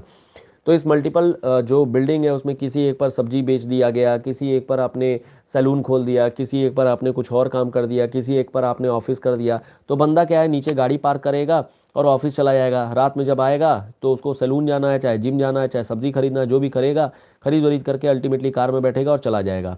इससे क्या हुआ, नंबर 1, मल्टीपल जगहों पर हमें अलग अलग चीज़ें, अलग अलग मतलब कि जैसे सब्जी वब्जी अलग अलग नहीं लगाना पड़ा, तो ट्रैफिक नहीं लगा। दूसरी चीज़, कार का इस्तेमाल रिलेटिवली कम किया गया, जिसके कारण से जो पेट्रोल है वो भी बचेगा और उसका कुछ अलग यूज़ किया जाएगा। और दूसरा, टाइम भी बहुत सेव हो गया, तो टाइम भी सेव हो जाएगा तो ऑफिस वर्क में बंदा चला जाएगा, वहाँ पर काम वाम कर लेगा। तीसरी चीज़, हमें लैंड की यूटिलाइजेशन भी हम लोगों ने कर लिया, क्योंकि हमारे पास आज की डेट में लैंड की अवेलेबिलिटी बहुत ही कम है, और लैंड की अवेलेबिलिटी अगर हम लोग रखेंगे तो बाद में अगर कोई डेवलपमेंटल प्रोजेक्ट, डेवलपमेंट का काम करना है तो वो भी आराम से किया जा सकता है। तो यही सब चीज़ें यहाँ पर इंपॉर्टेंस के पॉइंट में आप लिख सकते हैं। क्लियर है? चलिए खैर आगे बढ़ते हैं। नेक्स्ट क्वेश्चन, बहुत सारे क्वेश्चंस हैं, थोड़ा सा क्विकली करते हैं। नेक्स्ट हमारा क्वेश्चन है कि examine the significance of eco tourism in relation to socio economic development and biodiversity. देखिए क्या होता है कि जो टूरिज्म होती है वो अलग अलग टाइप की होती है, और इसी टूरिज्म में एक टाइप आती है जिसको बोलते हैं इको, यानी कि ecological tourism. So this is ecological tourism. Ecological tourism का मतलब होता है जैसे बर्ड वॉचिंग करना, ठीक है, जा रहे हैं आप बर्ड वॉचिंग कर रहे हैं, या फिर आप नेचुरल पार्क्स वगैरह को चले जा रहे हैं, या फिर आप नेचुरल एरियाज़ में आप टूरिज्म कर रहे हैं, जैसे चले आ रहे हैं मैक्लोडगंज चले जा रहे हैं, मनाली चले जा रहे हैं, कुल्लू चले जा रहे हैं, मतलब जितने भी ये नेचुरल एरियाज़ हैं, हिमालयन एरियाज़ हैं, वहाँ पर जा करके आप टूरिज्म कर रहे हैं, तो these are called as ecological tourism. इससे फ़ायदा क्या होता है? इससे फ़ायदा तमाम चीज़ें होती हैं। पहली चीज़ सोशियो इकोनॉमिक फ़ायदा हो गया। सोशियो इकोनॉमिक फ़ायदा, क्या सोशियो इकोनॉमिक फ़ायदा है? और दूसरा बायोडाइवर्सिटी का क्या फ़ायदा है? सोशियो इकोनॉमिक का फ़ायदा ये हो जाता है कि यहाँ पर जो ट्राइब्स रह रही हैं उनके अच्छे खासे इनकम हो जाते हैं, यहाँ पर जो भी इन लोगों ने बेचना है वो बेचना है, तो ट्राइब्स का हो गया, दूसरा इनकम हो गया। ये जो ट्राइब है वो उनके मतलब आइडेंटिफिकेशन भी हो जाती है कि हाँ ठीक है, ये वाली ट्राइब यहाँ पर रह रही है, तो इसको इसके लिए भी वेलफेयर के लिए हमें चीज़ें करनी होंगी, और इसी को लेकर के स्पेशल कैटेगरी स्टेटस भी गवर्नमेंट ऑफ इंडिया प्रोवाइड करती है। तीसरी चीज़, जब टूरिज़्म ज़्यादा होती है तो ऑटोमेटिकली वहाँ पर एरिया का डेवलपमेंट होना शुरू हो जाता है, और डेवलपमेंट का मतलब ये हो गया कि यहाँ पर अच्छी एजुकेशन दी जानी शुरू हो जाएगी, इंफ्रास्ट्रक्चर अच्छा हो जाएगा, सिक्योरिटी पॉइंट ऑफ व्यू से एरिया काफ़ी अच्छा हो जाएगा, इंडस्ट्रियल एक्टिविटीज़ होनी शुरू हो जाएंगी। अगर आप घूमने जाएंगे तो ऑटोमेटिकली वहाँ पर तमाम तरीके के एडवेंचरस एक्टिविटीज़ होने लगेंगी, तो वहाँ पर भी पॉइंट आ जाएगा। तो अल्टीमेटली ये सोशो इकोनॉमिक पॉइंट आप आराम से लिख सकते हैं कि क्या कुछ चीज़ें हैं। बायोडाइवर्सिटी में आप बता देंगे कि यहाँ पर जब लोग जाएंगे तो ऑटोमेटिकली यहाँ पर लोग, मतलब जो बायोडाइवर्सिटी है उसको पहले तो आपने रिकॉग्नाइज़ किया कि हाँ ठीक है ये काफ़ी अच्छी चीज़ है, रिकॉग्नाइज़ भी आप कर रहे हैं, पहली बात। दूसरी बात ये हो गया, इनको देखिए बहुत ज़्यादा जब कह लीजिए कि टूरिज़्म होती है तो बायोडाइवर्सिटी का लॉस भी होता है, थ्रेट भी होता है, और अगर थ्रेट रहेगा तो government of India is going to come और यहाँ पर कंजर्वेशन प्रोग्राम भी चलाएगी, तो ये कंजर्वेशन प्रोग्राम भी यहाँ पर चलाए जाएंगे। तीसरी चीज़ कि बायोडाइवर्सिटी को जब आप जाते हैं और उसे रिकॉग्नाइज करते हैं तो उसकी वैल्यू आपको पता चलती है, तो बेसिकली वैल्यूएशन आपको पता चलेगी, और इस वैल्यूएशन के कारण से आप अपने एरिया, मेनलैंड इंडिया या फिर कहीं और आकर के इन्वायरमेंट बायोडाइवर्सिटी को आप उतनी ही इंपॉर्टेंस देना शुरू कर देंगे, and which is also good for country, क्योंकि अल्टीमेटली इन्वायरमेंट हमें प्रिजर्व करना ही है। तो ये सब कुछ पॉइंट्स हैं, बाकी और भी पॉइंट होंगे जो आराम से आप लिख सकते हैं, थोड़ा सा सोचेंगे तो आप आराम से लिख सकते हैं। इसे भी आप माजिद हुसैन बुक से रेफ़र कर सकते हैं, यहाँ पर भी बहुत ही अच्छे तरीके से इको टूरिज़्म के बारे में बताया गया है, तो आप इसे यहाँ पर रेफ़र कर सकते हैं। This is very good book. In fact paper 2 पिछले कुछ सालों में अगर देखें, पिछले कुछ सालों में क्या लगभग हर साल ही माजिद हुसैन बुक बहुत अच्छी एक सोर्स निकल के आ रही है, जिसमें आपके questions, most of the question के आंसर तो आपको मिल ही जाएंगे और कुछ नहीं तो इनपुट्स तो आपको मिल ही जाएंगे। अल्टीमेटली आप इसे खुद से अरेंज कर ही सकते हैं। नेक्स्ट क्वेश्चन हमारा आता है, discuss the reserve, distribution and production of all variety of coal in India. ये बहुत ही अच्छा क्वेश्चन है और इनफैक्ट यहाँ पर आप वैगनर की थ्योरी से लेकर के आ सकते हैं। वैगनर थ्योरी, जैसे वैगनर साहब ने बोला था कि हमारे यहाँ पर एक सुपर कॉन्टिनेंट थी जिसका नाम था पैंजिया, ये ब्रेक होकर के दो पार्ट में निकल के आई, एक आ गया लॉरेंशिया और दूसरा पार्ट निकल करके आ गया Gondwana land. This is Gondwana land. अब यहाँ पर जो पैंजिया था ये साउथ पोल के साइड में था और साउथ पोल होने के कारण से जो लॉरेंशिया है ये हमारा इक्वेटर साइड में आ गया। इक्वेटर साइड में आने के कारण से जितनी भी कोल प्रोडक्शन है, हाई क्वालिटी ऑफ कोल जो है वो लॉरेंशिया में चली गई और जो गोंडवाना है वो कोल पुअर क्वालिटी ऑफ कोल मिला इसे, पुअर क्वालिटी ऑफ कोल। और यहाँ पर पुअर क्वालिटी ऑफ कोल होने के कारण से जो भी एरियाज गोंडवाना लैंड के एरिया में आएंगे तो वहाँ पर अल्टीमेटली आप अल्टीमेटली यहाँ पर पुअर क्वालिटी ऑफ कोल मिलेगी। अब गोंडवाना में कौन कौन से एरिया हो जाते हैं, जैसे अफ्रीका, कोयला वहाँ पर नहीं मिलेगा अच्छा, इंडिया कोयला अगेन अच्छा नहीं मिलेगा, ऑस्ट्रेलिया अगेन यहाँ पर भी कोयला अच्छा नहीं मिलेगा। तो ये वो कुछ एरियाज़ होंगे जहाँ पर हमें कोल की अच्छी वैरायटी नहीं मिलेगी। तो ये तो आपने थ्योरी से बता दिया। फिर आप बता सकते हैं कि जो हमारा कोल है ये कोल कितने तरीके का होता है, तो एंथ्रासाइट, बिटुमिनस, लिग्नाइट, पीट, ये आपने बता देना है कि कोल के कितने टाइप होते हैं। तो टाइप आपने बता दिया, एंथ्रासाइट, बिटुमिनस, लिग्नाइट एंड पीट। और आपने बता देना है कि भाई जो कार्बन का कंटेंट होता है वो वेरी करता है और इसी कारण से यहाँ पर अल्टीमेटली कोल की क्वालिटी भी खराब होती जाती है। अब आ जाइए आप अपने रिजर्व्स पे। रिजर्व्स के बारे में बताएंगे तो रिजर्व में आप बता दीजिएगा कि झारखंड का इलाका हो गया, छोटा नागपुर प्लेटू हो गया, छत्तीसगढ़ का इलाका, मध्य प्रदेश का इलाका, इन सब जगहों पर हमें कोल मिलता तो ज़रूर है, लेकिन ये कोल पुअर क्वालिटी का होता है, लिग्नाइट या पीट होती है, जिसके कारण से यहाँ पर हम लोग यूज़ नहीं करते हैं। इसमें धुआं बहुत होता है, पोल्यूशन बहुत होती है। इसके अलावा जो हिमालयन एरियाज़ हैं, इन हिमालयन एरियाज़ में भी हमें कोल मिलते हैं क्योंकि ये सब सेडिमेंट्री रॉक है और अगर सेडिमेंट्री रॉक है तो ऑटोमेटिकली हम लोगों को यहाँ पर कुछ फॉसिल्स के दबने के कारण से कोल मिलेगा। लेकिन ये जो कोल होती है वो टर्शरी कोल है, which is also not good for the use, coal नहीं है, तो इस वजह से भी यहाँ पर नहीं मिलते हैं। बाकी यहाँ पर साइट्स का नाम भी लिख दीजिएगा, ठीक है, इंडिया का मैप बना करके साइट्स भी लिख दीजिएगा कि कहाँ कहाँ पर क्या क्या है, ठीक है। जैसे कुछ साइट का नाम भी लिख दिया, दिल्ली रजहारा हो गया, या फिर आपका जैसे वेस्ट बंगाल के इलाके में आ जाइए, झारखंड में आ जाइए, ठीक है। आप इनफैक्ट पूरा का पूरा मूवी बन गया है तो वो सब भी यहाँ पर आप लिख देंगे। डिस्ट्रीब्यूशन के बारे में आपने बता देना, यही गोंडवाना लैंड, यही लॉरेंशिया और अल्टीमेटली इंडिया के कौन से पार्ट में कहाँ पर चीज़ें मिल रही हैं उसके बारे में बता देना है। यहाँ पर देखिए मिनरल का एक सेंसस आता है, उस मिनरल के सेंसस को अगर आप रेफ़र करेंगे तो आपको पता चल जाएगा कोल का परसेंटेज कितना है प्रोडक्शन में और कोल का प्रोडक्शन परसेंटेज कितना है कंजम्पशन में, और इसको भी आपको ध्यान रखना पड़ेगा। और ये भी आपके जैसे जो इकोनॉमिक सर्वे होती है या जो बजट आता है वहाँ पर आपको मिल जाएगा, तो बजट से आप इसको रेफ़र कर सकते हैं, ये भी हमारे लिए एक इम्पॉर्टेंट पार्ट होता है। फिर हमारे पास, ठीक है, प्रोडक्शन और ये सारी चीज़ें हो गई, आराम से लिख सकते हैं, कोई दिक्कत नहीं होगी। हाँ, एक और बात अगर आप बताना चाहें, प्रोडक्शन में आप बता सकते हैं कि किस क्या तरीका अपनाया जाता है, तो टेक्निक क्या है, टेक्निक क्या है यहाँ पर, इसके बारे में भी आप बता सकते हैं, ठीक है। जैसे यहाँ पर अलग अलग तरीके की इस तरह से फर्नेस होती है, यहाँ से कोल निकाला जाता है, प्यूरिफिकेशन की जाती है, तो ये तरीका होता है, थोड़ा केमिस्ट्री का प्रोसेस है।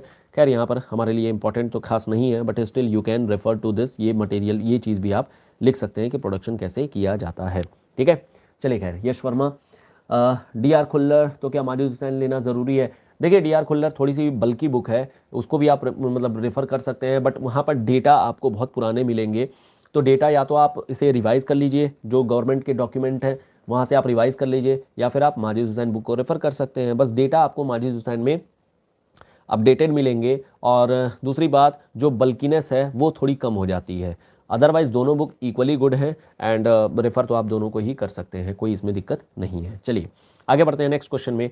हमारा नेक्स्ट है, describe the salient feature of east flowing rivers of India. अब देखिए हमारे पास मेजर रिवर्स हैं जो ईस्ट फ्लोइंग रिवर्स हैं, जितनी भी रिवर्स हैं वो ईस्ट फ्लोइंग रिवर्स हैं। ऐसा क्यों? क्योंकि हमारा जो इंडिया है वो टेपर्ड स्ट्रक्चर है, कुछ इस तरीके से टेपर्ड स्ट्रक्चर है, और इस वजह से जितनी भी रिवर्स आपको मिलेंगे they all are east flowing rivers. कुछ वेस्ट फ्लोइंग रिवर्स हैं, नर्मदा हो गई, तापी हो गई, इसके बारे में भी आप लिख सकते हैं। अल्टीमेटली ये बहुत ही स्ट्रेट फॉरवर्ड सा क्वेश्चन है, इसको हम लोग डिस्कस नहीं करेंगे, या आप सिंपली रेफर कर सकते हैं कोई भी बुक से, माजिद हुसैन बुक को आप रेफर कर सकते हैं वैसे तो, ठीक है, खुल्लर को भी रेफर कर सकते हैं, दोनों ही जगहों पर इसका आंसर बहुत ही स्ट्रेट फॉरवर्ड मिल जाएगा, इसमें कोई डिस्कस करने वाली बात नहीं है। नेक्स्ट हमारा क्वेश्चन है critically examine the problems of inter state border dispute in India.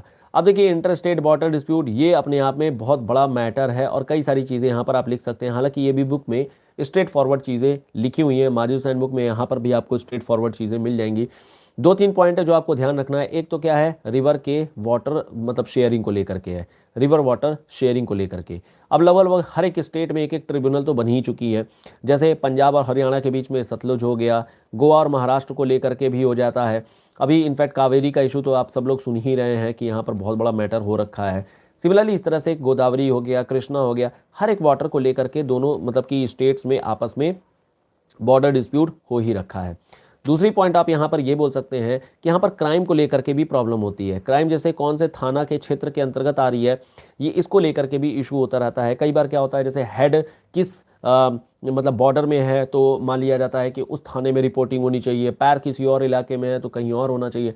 तो इसको लेकर के भी कहीं ना कहीं इंटर स्टेट बॉर्डर डिस्प्यूट भी होते रहते हैं, जिसके कारण से जैसे क्या होता है, पुलिस जो है वो एक स्टेट सब्जेक्ट है और इस कारण से इंटर स्टेट डिस्प्यूट भी इसको लेकर के होते रहते हैं कि यहाँ पर भी तमाम प्रॉब्लम है। तो ये सब प्रॉब्लम भी आप रेफर कर लीजिएगा। बहुत ही स्ट्रेट फॉरवर्ड सा क्वेश्चन है, इसको हम लोग डिस्कस नहीं कर रहे हैं। ये भी आप रेफर कर सकते हैं, माजिद हुसैन बुक से ही काफ़ी अच्छे से यहाँ पर भी लिखा हुआ है, तो आप इसको रेफर कर सकते हैं। जो टेक्निकल क्वेश्चन है थोड़े से उस पर हम लोग ज़्यादा इंफोसाइज कर रहे हैं, अदरवाइज ये सब चीज़ें कर सकते हैं हम। प्रोजेक्ट टाइगर ये भी आप आराम से लिख सकते हैं। 1972 में अल्टीमेटली जो मीटिंग हुई थी, स्टॉकहोम मीटिंग बोलते हैं इसको, स्टॉकहोम मीटिंग हुई थी और अल्टीमेटली हमारी इंदिरा गांधी भी गई थी और वहाँ के बाद आते ही इन्होंने 1974 में ये प्रोजेक्ट स्टार्ट कर दिया था प्रोजेक्ट टाइगर के नाम से। और इसी प्रोजेक्ट टाइगर के बाद अल्टीमेटली हमारे यहाँ दो अथॉरिटी बना दी गई थी, NTCA national tiger conservation authority, और हम लोगों ने कई सारे प्रोग्राम बनाए थे जैसे TX2 कि हम लोग टाइगर की संख्या को हम लोग डबल कर लेंगे, और तमाम यहाँ पर कंजर्वेशन प्रोग्राम, ब्रीडिंग प्रोग्राम भी स्टार्ट किए गए थे। और हमारे पास कई सारे नेशनल टाइगर रिजर्व्स वगैरह बनाए जाने शुरू हो गए, नेशनल टाइगर रिजर्व वगैरह बनाए जाने शुरू हो गए। टाइगर को लेकर के तमाम हम लोगों ने लॉज बनाए जिसके बेसिस पर कि टाइगर को हम किल नहीं कर सकते हैं, टाइगर के एक तरीके से कह लीजिए कि कैसे उन्हें आइडेंटिफिकेशन करनी है, कैमरा सेटिंग हो गई या फिर M स्ट्राइप्स हो गए। तो ये सारी बातें आप अल्टीमेटली लिख देंगे। ये भी एक ऐसा क्वेश्चन है, हालांकि देखिए यहाँ पर थोड़ा सा कंटेंट आपको मतलब कम मिलेंगे, बट फिर भी आप कैसे अरेंज कर रहे हैं ये आपका यहाँ पर एक तरीके से टैलेंट है। ठीक है, तो ये रेफ़र कर सकते हैं। यहाँ पर भी बुक आप रेफ़र करना चाहे तो माजिद हुसैन की बुक रेफ़र कर सकते हैं, या फिर इनफैक्ट GS में इन्वायरमेंट आप लोग पढ़ते होंगे तो इन्वायरमेंट के लिए एक शंकर IAS की बुक आती है, उसको भी आप रेफ़र कर सकते हैं। दोनों ही इक्वली गुड मटेरियल मिल जाएगा इस प्रोजेक्ट टाइगर को लेकर के। तीसरी बात आपके दिमाग में ये आ सकती है कि यार ये तो टेक्निकल नहीं बनाते, ये तो जनरल बन गया। हाँ बिल्कुल सही बात है, यहाँ टेक्निकल नहीं हो पाएंगी चीज़ें। बस टेक्निकल बनाने के लिए थोड़े से एक्स्ट्रा फैक्ट, थोड़े से मतलब कह लीजिए ज़बरदस्ती की आपकी लिखनी पड़ेगी। क्या लिखेंगे? होम्योस्टेसिस प्रिंसिपल, इसके बारे में आप लिख सकते हैं। यहाँ पर प्रिंसिपल ऑफ गाया के बारे में लिख सकते हैं। ये सब आपको बीच बीच में क्रिएट करना पड़ेगा जगह कि जो टाइगर है वो इकोसिस्टम का काफ़ी अच्छा पार्ट होता है, और प्लस ये जो फूड पिरामिड होती है उसके भी टॉप लेवल पे आता है, ट्रॉफिक लेवल टॉप लेवल पे आती है। और अगर ये डिस्टर्ब होगा, अगर इसकी किलिंग होगी तो अल्टीमेटली यहाँ पर पूरा इकोसिस्टम डिस्टर्ब हो जाएगा। अगर इकोसिस्टम डिस्टर्ब होगा तो उसको हमारा जो इकोसिस्टम होता है वो होम्योस्टेसिस प्रिंसिपल फॉलो करता है, कहीं ना कहीं से बैलेंस करने की कोशिश करेगा। और अगर बैलेंस करने की कोशिश करेगा तो कहीं ना कहीं एक क्यूमुलेटिव डिजास्टर इम्पैक्ट देखने को मिल सकती है। तो ये सब चीज़ें आप लिख देंगे आराम से। यहाँ पर भी थोड़ा सा टेक्निकल तो खैर हो ही जाएगा। ठीक है, बाकी इन्वायरमेंट है, ज़्यादा कोई स्कोप नहीं है, आराम से यहाँ पर आप चीज़ें लिख सकते हैं। Describe the problem of cloud burst in India, give suitable example. यहाँ पर देखिए केम्प्टी फॉल हो गया, ठीक है, या फिर उत्तराखंड में जो हर साल क्लाउड बर्स्ट होती है, अभी रिसेंट में जोशी मठ में हुआ था, उसी को आपको बेसिकली लिखना है। ये क्वेश्चन भी बहुत ही स्ट्रेट फॉरवर्ड है, यहाँ पर ज़्यादा कुछ खास है नहीं, और इसको भी आप लोग रेफ़र कर लीजिएगा अपनी बुक से, that is Majid Hussain book या फिर खुल्लर बुक, जो भी आप रेफ़र करते हैं वहाँ से आप रेफ़र कर लीजिएगा। ये बहुत ही स्ट्रेट फॉरवर्ड सा क्वेश्चन है, लेकिन ये करंट अफेयर्स है। जोशी मठ की जो अभी रिसेंट में त्रासदी हुई थी, प्रॉब्लम हुई थी, डिजास्टर हुई थी, वो भी क्लाउड बर्स्ट को लेकर के ही था। वही वाली चीज़ें यहाँ पर आपको लिख देनी है, यहाँ पर हम लोग डिस्कस नहीं कर रहे हैं। Next one is discuss the role of watershed management of for soil and water conservation in hilly region of India. दो तीन चीज़ें यहाँ पर लिख सकते हैं। पहला कि जो हिली रीजन होती है यहाँ पर सॉइल माउंटेन टाइप की सॉइल होती है और ये डेवलप नहीं होती है। डेवलप होने का मतलब कि इसकी जो होराइजन होती है वो डेवलप नहीं हो पाती है। यहाँ पर अगर मान लेते हैं कि 0 लेवल है, यानी कि यहाँ पर ह्यूमस मिल गया तो मिल गया, नीचे A लेवल बी लेवल और फिर तुरंत रॉक स्ट्रैटा आ जाती है। रॉक स्ट्रैटा होने के कारण से जो पानी है वो परकोलेट नहीं कर पाता है, इसकी इल्यूविएशन नहीं हो पाती है और इस कारण से ग्राउंड वाटर यहाँ पर नहीं होता है।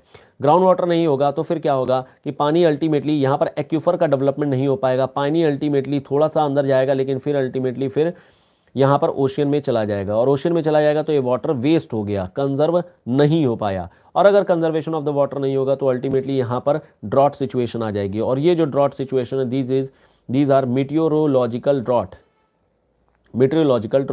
और यहाँ पर पानी नहीं रहेगा तो फिर क्या करना पड़ेगा, हमें कुछ ना कुछ यहाँ पर वाटरशेड, हमें कुछ ना कुछ यहाँ पर वाटर कंजर्वेशन का काम करना पड़ेगा, वाटर कंजर्वेशन का काम करना पड़ेगा।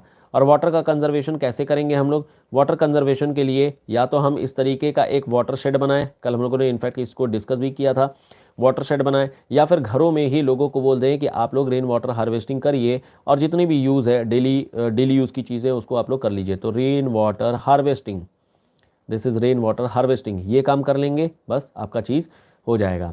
तो रेन वाटर, ये जो वाटर शेड है उसको आप यहाँ से शुरू करिएगा, इस टैंक इरीगेशन को लेकर के, वाटर मतलब कंजर्वेशन को लेकर के, इसके सॉइल को दिखा करके, और फिर अल्टीमेटली बता दीजिएगा कि सॉइल और वाटर का कंजर्वेशन क्यों इंपॉर्टेंट होता है। एक और चीज़ यहाँ पर टेरेस टाइप की चीज़ भी लिख सकते हैं कि टेरेस टाइप की फार्मिंग हो जाती है, उसके पीछे रीज़न ये है क्योंकि यहाँ पर सॉइल बोला गया है। तो सॉइल के साथ दिक्कत ये होती है कि वो मास इरोजन हो जाती है, उसमें मास इरोजन 2-3 टाइप का होता है। इनफैक्ट एनसीईआरटी से भी आप इसको रेफर कर सकते हैं, मास इरोजन को, एनसीईआरटी। यहाँ पर आपको क्या मिल जाता है, जैसे एक मड फ्लो हो जाती है, मतलब पूरी की पूरी मिट्टी भीग करके निकल गई, पूरी लेयर ही निकल गई, या फिर दूसरा हो सकता है लैंडस्लाइड के फॉर्मेट में। तो दोनों ही फॉर्मेट में जो सॉइल होती है उसका लॉस हो जाता है। तो हम लोग क्या करते हैं, सॉल्यूशन के तौर पर टेरेस बना लेते हैं, सीढ़ी नुमा खेती कर लेते हैं और यहाँ से अल्टीमेटली हम लोग एक तो सॉइल को भी बचा लिए और बाकी वाटर कंजर्वेशन वाटर शेड के माध्यम से कर लेते हैं। तो यहाँ से अल्टीमेटली हम लोग कर लेंगे। कुछ यहाँ पर केस स्टडीज़ जरूर लिख दीजिएगा, केस स्टडीज़ को लेकर के, जैसे सिक्किम का एग्जाम्पल ले सकते हैं, असम का एग्जाम्पल ले सकते हैं, ठीक है, हिमाचल प्रदेश का एग्जाम्पल ले सकते हैं। इन एरियाज़ में यही सारे प्रैक्टिसेस वगैरह की जा रही है। वाटर शेड वगैरह बहुत नॉर्मली आपको हिमाचल प्रदेश में मिल जाएंगे। तो ये हो जाएगा आपका आंसर। नेक्स्ट हमारा क्वेश्चन है, examine the relevance of Ravenstein law of population migration. अब जैसे आपने पढ़ रखा होगा कि जो रेवेंस्टीन की थ्योरी है, इन्होंने अपने कुछ 10 प्रिंसिपल्स दिए थे माइग्रेशन को लेकर के कि रूरल टू रूरल एरिया में होता है माइग्रेशन, रूरल टू अर्बन में होता है, वुमेन का रिलेटिवली लेस डिस्टेंस होती है, मेल की ज़्यादा होती है, इकोनॉमिक माइग्रेशन ज़्यादा होती है। तो ये सब आप लोग बहुत ही स्ट्रेट फॉरवर्ड सी चीज़ें पढ़े होंगे। इंडिया के रेफरेंस में अगेन आप बता देंगे, इंडिया चूँकि थोड़ा सा पिछड़ा इलाका है, बैकवर्ड इलाका है, गांव में ज़्यादा लोग हैं, एम्प्लॉयमेंट पूरी तरीके से क्रिएटेड नहीं है, तो लोग दूसरे एरिया में माइग्रेट करते हैं। तो यहाँ पर ऑटोमेटिकली आप लोग लिख सकते हैं, ये भी आप माजिद हुसैन से भी रेफ़र कर सकते हैं। और हमारी जो पेपर 1 की डिस्कशन भी है, पेपर 1 वाली जो कंसेप्ट्स हैं उसको भी लिख करके अल्टीमेटली आप खुद ही रीअरेंज कर सकते हैं। तो ये पॉइंट हो जाएगा। अगेन ये भी बहुत ही स्ट्रेट फॉरवर्ड सा क्वेश्चन है, हम लोग डिस्कस नहीं कर रहे हैं यहाँ पर। खैर आपको भी लग रहा होगा कि यार तो स्ट्रेट फॉरवर्ड है, ये तो बहुत ही स्ट्रेट फॉरवर्ड है। अशोक मित्रा की क्लासिफिकेशन सीधे आप किसी भी बुक को रेफर करिए, चाहे आप माजिद हुसैन को रेफर करिए, चाहे आप DR खुल्लर को रेफर करिए, यहाँ पर मिल जाएगा। यहाँ पर भी अशोक मित्रा साहब ने अपनी क्लासिफिकेशन दी थी, इंडियन सिटीज़ को लेकर के क्लासिफिकेशन दी थी कि यहाँ पर किस किस तरीके की, मतलब basically functional type of classification यहाँ पर हमें देखने को मिलती है, और ये अशोक मित्रा साहब ने दी थी। इसके अलावा कई और लोग थे, जैसे टेलर की क्लासिफिकेशन है, ममफोर्ड की क्लासिफिकेशन है, इन लोगों ने अपनी क्लासिफिकेशन भी दे रखी है। तो खैर आप सीधे बुक से रेफर कर सकते हैं कि यहाँ पर क्या क्या चीज़ें हैं और अल्टीमेटली यहाँ पर चीज़ें लिख सकते हैं। क्लियर हो गया क्या है, एडमिनिस्ट्रेटिव सिटी हो गया, डिफेंस सिटी हो गया, और जैसे रिसोर्ट का हो गया, रेजिडेंशियल हो गया, सी पोर्ट हो गया, कल्चरल सिटी हो गया। स्ट्रेट फॉरवर्ड आपको आपके बुक में मिल जाएगा, तो इसको डिस्कस करने का कोई खास मतलब नहीं है। And in fact we have discussed in our basic videos also, ये सारे बेसिक वीडियो में डिस्कस किए हुए हैं। एक एक क्वेश्चन आपको मिल जाएगा, कोई भी ऐसी चीज़ नहीं है जो डिस्कस ना हुई हो। So you can refer to the basic videos जो हम लोगों ने 168 वीडियोज़ बना करके रखे हैं, उससे भी आप लोग सारे क्वेश्चन के आंसर निकाल सकते हैं। अब जैसे ये हमारा क्लाइमेट को लेकर के है, मानसून को लेकर के है, मानसून में जो विंटर मानसून है उसी की कंडीशन को यहाँ पर बताया गया है। जैसे वेस्टर्न डिस्टर्बेंस है, ये वेस्टर्न डिस्टर्बेंस वही आपका नवंबर दिसंबर जनवरी के मौसम में आता है और अल्टीमेटली ये विंटर मानसून का एक पार्ट बन जाता है। तो विंटर मानसून, इसके बारे में अल्टीमेटली लिखना है। 2-3 चीज़ें यहाँ पर लिखेंगे, एक तो जेट स्ट्रीम के बारे में लिखेंगे कि जेट स्ट्रीम नीचे शिफ्ट हो जाता है because of the shifting in the pressure belt, और दूसरा टेम्परेट साइक्लोन यहाँ पर डेवलप हो जाती है, जो मेडिटेरेनियन है वहाँ पर टेम्परेट साइक्लोन डेवलप हो जाती है और अल्टीमेटली वो इंडिया में वेस्टर्लीज के माध्यम से और जेट स्ट्रीम के माध्यम से आ जाता है, रेन वाटर करती है, हल्की शावरिंग करता है और वीट की कल्टीवेशन कर देता है। ट्रॉपिकल साइक्लोन ये कब जनरेट होते हैं? ये जनरेट होते हैं अक्टूबर के महीने में और अल्टीमेटली यहाँ पर ट्रॉपिकल साइक्लोन का क्या इंपैक्ट आता है वो तो खैर आप लोग जान ही रहे हैं कि अल्टीमेटली हवा तेज चलने लगती है। कई तरीके के टेम्परेट और ट्रॉपिकल साइक्लोन अभी रिसेंट में जनरेट हुए थे, बहुत न्यूज़ में था और इनफैक्ट करंट अफेयर्स में भी आप लोगों ने पढ़ा भी होगा, तो यहाँ से भी आप कर सकते हैं। आपको यहाँ पर बताना है कि इंडिया की क्लाइमेट पर क्या फ़र्क डालता है, इजीली कर सकते हैं। एक तो पूरा का पूरा विंटर मानसून ही बनाता है और दूसरा ये जो ट्रॉपिकल साइक्लोन है ये बीच में लैंडफॉल करता है। लैंडफॉल करने का मतलब ये हो गया कि यहाँ पर हेवी रेनफॉल करता है और वो भी केवल और केवल कोस्टल एरियाज़ में। इसके कारण से कई सारे जान माल का नुकसान हो जाता है, जिसके कारण से इंडियन गवर्नमेंट को अगेन काफ़ी कुछ प्रोटेक्शन लेना पड़ता है as part of this tropical cyclone. Clear? Now अगला क्वेश्चन हमारा है critical issues of ground water resource. ये भी देखिए सीधा स्ट्रेट फॉरवर्ड सा क्वेश्चन है, माजिद हुसैन का है, एकदम यही लाइन ही लिखी हुई है कि जो हमारा ग्राउंड वाटर रिसोर्स है वो कितना है, इसके क्या इश्यूज़ हैं। अब यहाँ पर इश्यूज़ में आप तमाम चीज़ें लिख सकते हैं, कुछ एग्रीकल्चरल के पॉइंट लिख सकते हैं, कुछ इंडस्ट्री के पॉइंट लिख सकते हैं, कुछ हाउस होल्ड के पॉइंट लिख सकते हैं, तो कुछ आप मिस मैनेजमेंट के पॉइंट लिख सकते हैं कि यहाँ पर ड्रेनेज बना दी गई है लेकिन ड्रेनेज पूरी तरीके से काम कर नहीं रही है, जिसके कारण से अगेन अगर ब्लॉकिंग हो गई, प्लास्टिक वगैरह का यूज़ है, ब्लॉकिंग हो गई तो पानी वहाँ पर ख़राब हो जाता है, पल्यूट हो जाता है, फिर उसे हम लोग रिसाइकिल नहीं कर पाते हैं और अल्टीमेटली यहाँ पर तमाम दिक्कतें आ जाती हैं। आपको थोड़े से स्टैट्स भी लिखने पड़ेंगे, डेटा भी लिखना पड़ेगा कि ग्राउंड वाटर कितना अवेलेबल है, किस फॉर्मेट में अवेलेबल है। जैसे यहाँ पर आपको थोड़े से एक्यूफर्स वगैरह के बारे में भी लिखना पड़ेगा कि एक्यूफर्स वगैरह क्या होते हैं, कैसे डेवलप होते हैं, ग्राउंड वाटर की रिचार्ज कैसे होती है, ये लिख देंगे, आंसर आपका कंप्लीट हो जाएगा। ठीक है, चलिए खैर बढ़ते हैं आगे नेक्स्ट क्वेश्चन की ओर में। डेक्कन प्लेटू की स्ट्रक्चर एंड रिलीफ फीचर आपको बताने हैं। अब ये आपका कंप्लीटली जियोलॉजिकल टाइम स्केल का क्वेश्चन है, जियोलॉजिकल टाइम स्केल, और ये हम लोगों ने अभी इनफैक्ट जब रिवीजन वीडियो डिस्कस भी किया था तो वहाँ पर सेम यही क्वेश्चन डिस्कस भी किया था कि आखिर में रिलीफ फीचर्स क्या हैं। तो यहाँ पर डेक्कन प्लेटू में जब हम लोग आएंगे तो ये हमारा पेनिनसुलर इंडिया है जो कुछ इस तरीके से टेपर्ड शेप में है। ये तो हमारा दिख गया, ये हमारा केरला का पार्ट हो गया और इधर आ जाएंगे तो ये आप बोल सकते हैं दिस इज मध्य प्रदेश का पार्ट, और इस तरीके से ये टेपर्ड फॉर्मेट में हमें देखने को मिल जाता है। इसके अलावा एक टेपरिंग हमें और देखने को मिलती है इस फॉर्मेट में, यहाँ पर आपका ये वेस्टर्न घाट का इलाका हो गया, ये ईस्टर्न घाट का इलाका हो गया, तो ये हो गया रिलीफ फीचर, इसी को आपको बेसिकली दिखा देना है। दूसरा टाइम स्केल के बारे में बता देंगे कि सीनोजोइक टाइम पैलियोजोइक एरा से स्टार्ट हुई थी, सीनोजोइक हो गई और अल्टीमेटली यहाँ पर प्री कैम्ब्रियन इस वाले एरा में आते आते अल्टीमेटली हमारा जो ये डेक्कन वाला पार्ट है वो डेवलप हो गया था। कई सारे वोल्केनिक इरप्शंस हुए थे और रीयूनियन आइलैंड वगैरह के थ्रू होकर के गुजरा, जिसके कारण से यहाँ पर कई जगह पर वोल्केनिक सॉइल भी मिलती हैं। लिख देंगे, आंसर कंप्लीट हो जाएगा। ये तो हम लोगों ने डिस्कस ही कर रखा है, तो कोई दिक्कत यहाँ पर नहीं होनी चाहिए। नेक्स्ट हमारा क्वेश्चन है कि critically examine how panchayati raj system is catalyst in decentralised planning in India. ये भी देखिए बहुत ही कह लीजिए कि है तो वैसे पॉलिटी का क्वेश्चन, ये हमारा पॉलिटी का क्वेश्चन है, लेकिन यहाँ पर थोड़ा सा आपको ज्योग्राफी बना करके लिखना होगा। कैसे लिखेंगे? रीजनल डिस्पैरिटी या रीजनल डेवलपमेंट एंड प्लानिंग को लेकर के लिखेंगे, this is regional development and planning को लेकर के लिखेंगे, और यहाँ पर आपने रीजनल डेवलपमेंट एंड प्लानिंग को यही वाला टॉपिक ध्यान में रखना है। आप ये बताएंगे कि अगर हम लोग सेंट्रलाइज प्लानिंग करेंगे तो सेंट्रलाइज प्लानिंग होने के कारण से दिक्कत ये होती है, पहली बात this is non functional, functional नहीं हो पाती है क्योंकि बहुत बड़ा इलाका है और बहुत बड़ा इलाका होने के कारण से छोटे लेवल पर जाने में प्रॉब्लम होती है।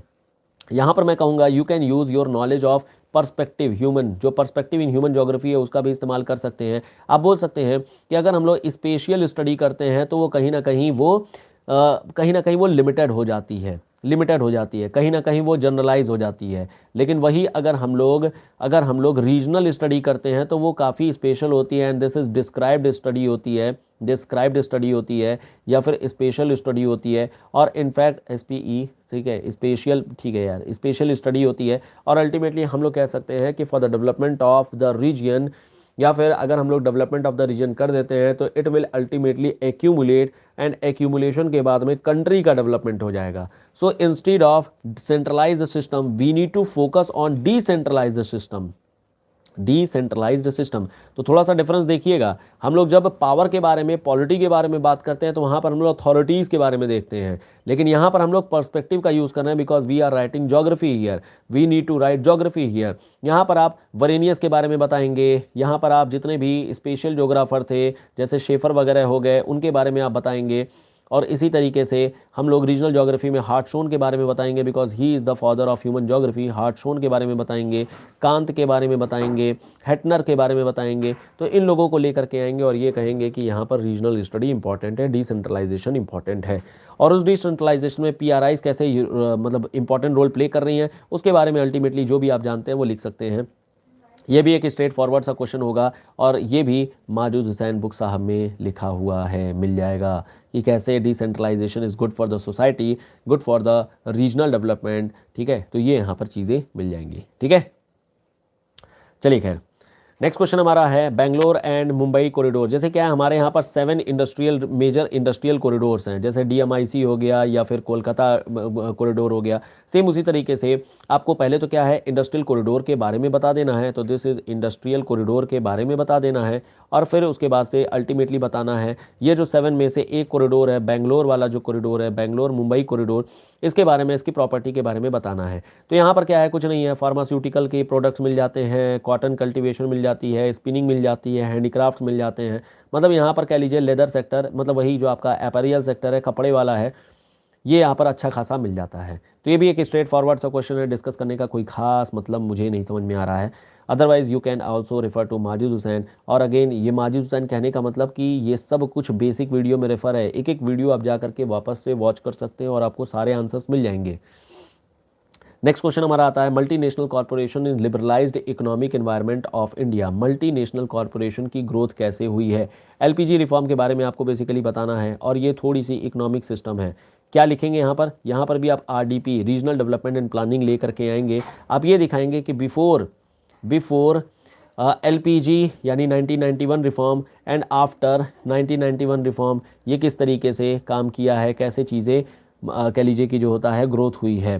तो आपको थोड़ा सा डेटा भी दिखाना पड़ेगा कि इंडस्ट्रियलाइजेशन कैसे हुई है, FDI किस तरीके से आई है, FPI कैसे आते रही है। और अल्टीमेटली जो पहले हम लोग एक केवल मतलब लाइसेंसिंग सिस्टम के बेसिस पर चलते थे, लिमिटेड यहाँ पर इंडस्ट्रियल ग्रोथ थी, वो कैसे आफ्टर 1991 2000 के दौरान में आते आते कई सारी इंडस्ट्रियल ग्रोथ हो गई थी, बहुत सारे MNCs लग गए थे, बाहर की कंपनीज कई सारी आ गई थी। और ये अल्टीमेटली थोड़ा सा यहाँ पर आपको डेटा भी लिखना पड़ेगा और बस काम हो जाएगा।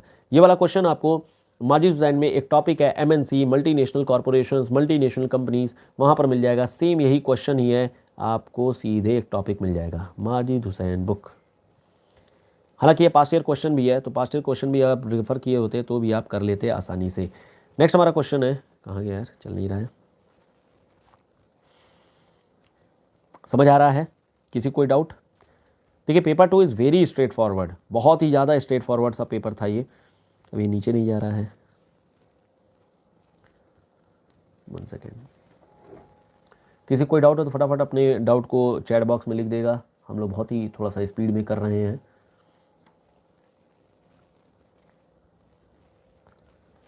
खैर लेकिन समझ में आ रहा होगा। 1 second, there is some problem.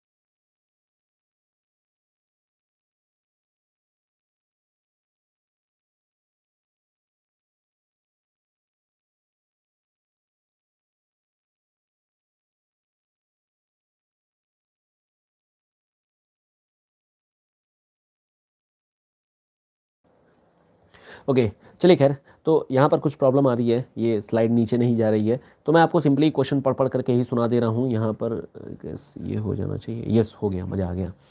चलिए खैर, तो यहाँ पर हमारे पास क्वेश्चन आता है, नेक्स्ट क्वेश्चन आता है, एग्जामिन हाउ आईसीटी है, ओके ओके ठीक है, ये समझ आ गया। Examine how ICT has boosted development of certain region of India. देखिए आईसीटी का मतलब यहाँ पर हो गया जो हमारी इंफॉर्मेशन एंड कम्युनिकेशन टेक्नोलॉजी है। तो आईसीटी ने क्या कुछ काम किया है, आईसीटी ने सर्विस ओरिएंटेड इकोनॉमी को काफ़ी बूस्ट दे दिया है। तो सर्विस ओरिएंटेड का मतलब आज की डेट में देखेंगे जोमेटो, ओला, उबर और तमाम तरीके की ग्रोसरी की शॉप्स आ गई हैं, ग्रोफर आ गया है, बिग बास्केट, तमाम तरीके के यहाँ पर आ गए हैं चीज़ें। प्लस इंटरटेनमेंट में भी काफ़ी अच्छा ये काम कर रहा है। तो this is also boosting certain region of India, क्योंकि यहाँ से जो सर्विस सेक्टर की इकॉनमी है, जो फूड लूज इंडस्ट्रीज़ हैं, वो काफ़ी ज़्यादा डेवलप होना शुरू हो गए हैं। फूड लूज इंडस्ट्री का डेवलपमेंट काफ़ी अच्छा खासा हो रहा है just because of this ICT.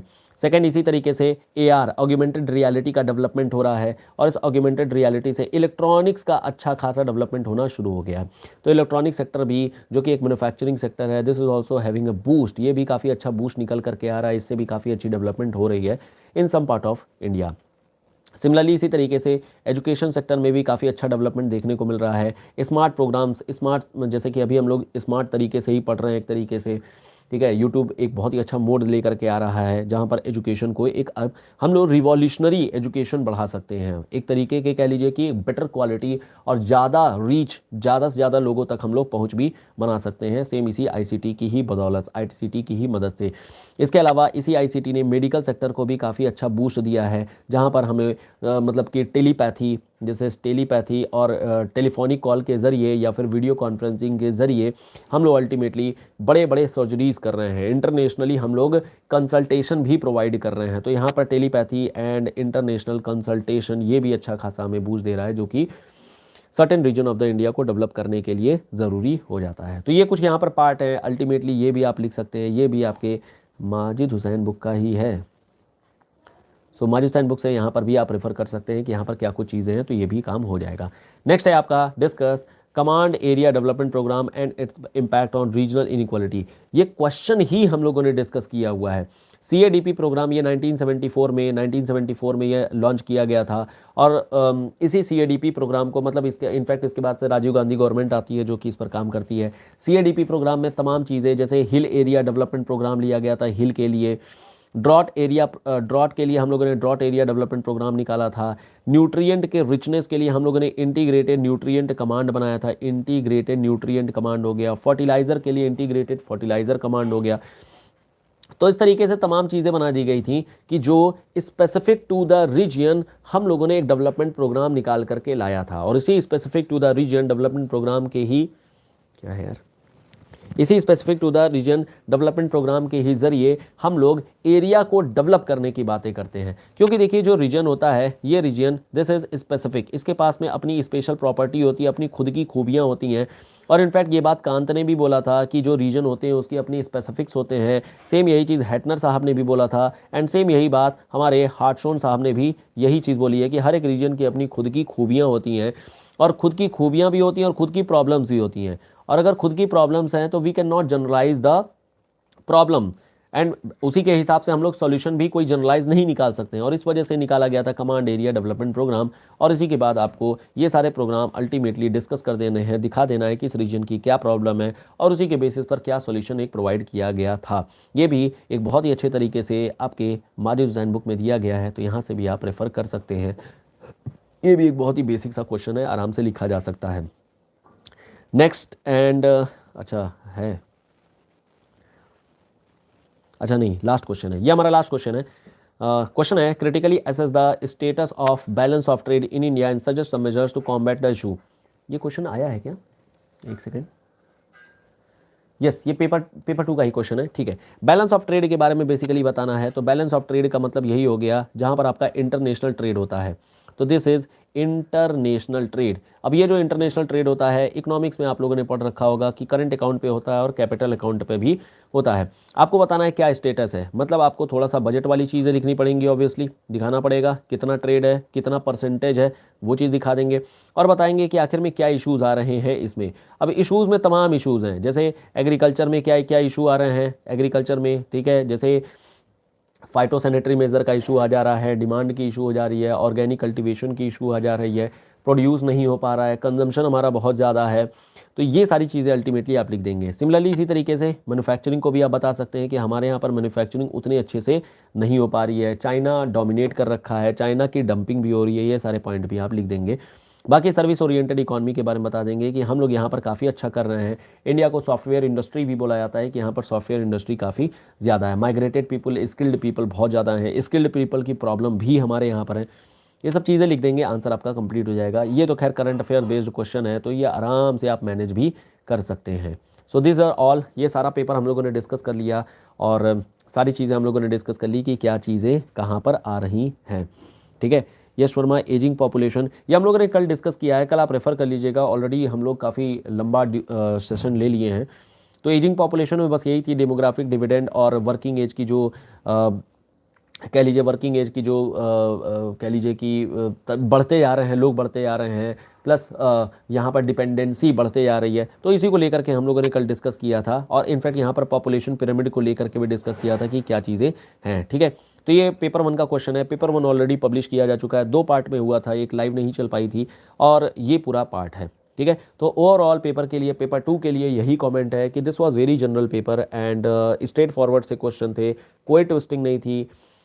किसी भी अगर आप बुक को रेफ़र करेंगे, either you are referring to Majid Husain या फिर आप अगर रेफ़र कर रहे हैं खुल्लर साहब को, तो दोनों ही बुक से आपको ईजिली चीज़ें हो जाएंगी। बट आपको ध्यान ये रखना है कि आपको आपके पास शॉर्ट नोट्स होने चाहिए ताकि आप एग्ज़ाम में ईजिली सारी चीज़ों को रिवाइज़ कर सकें।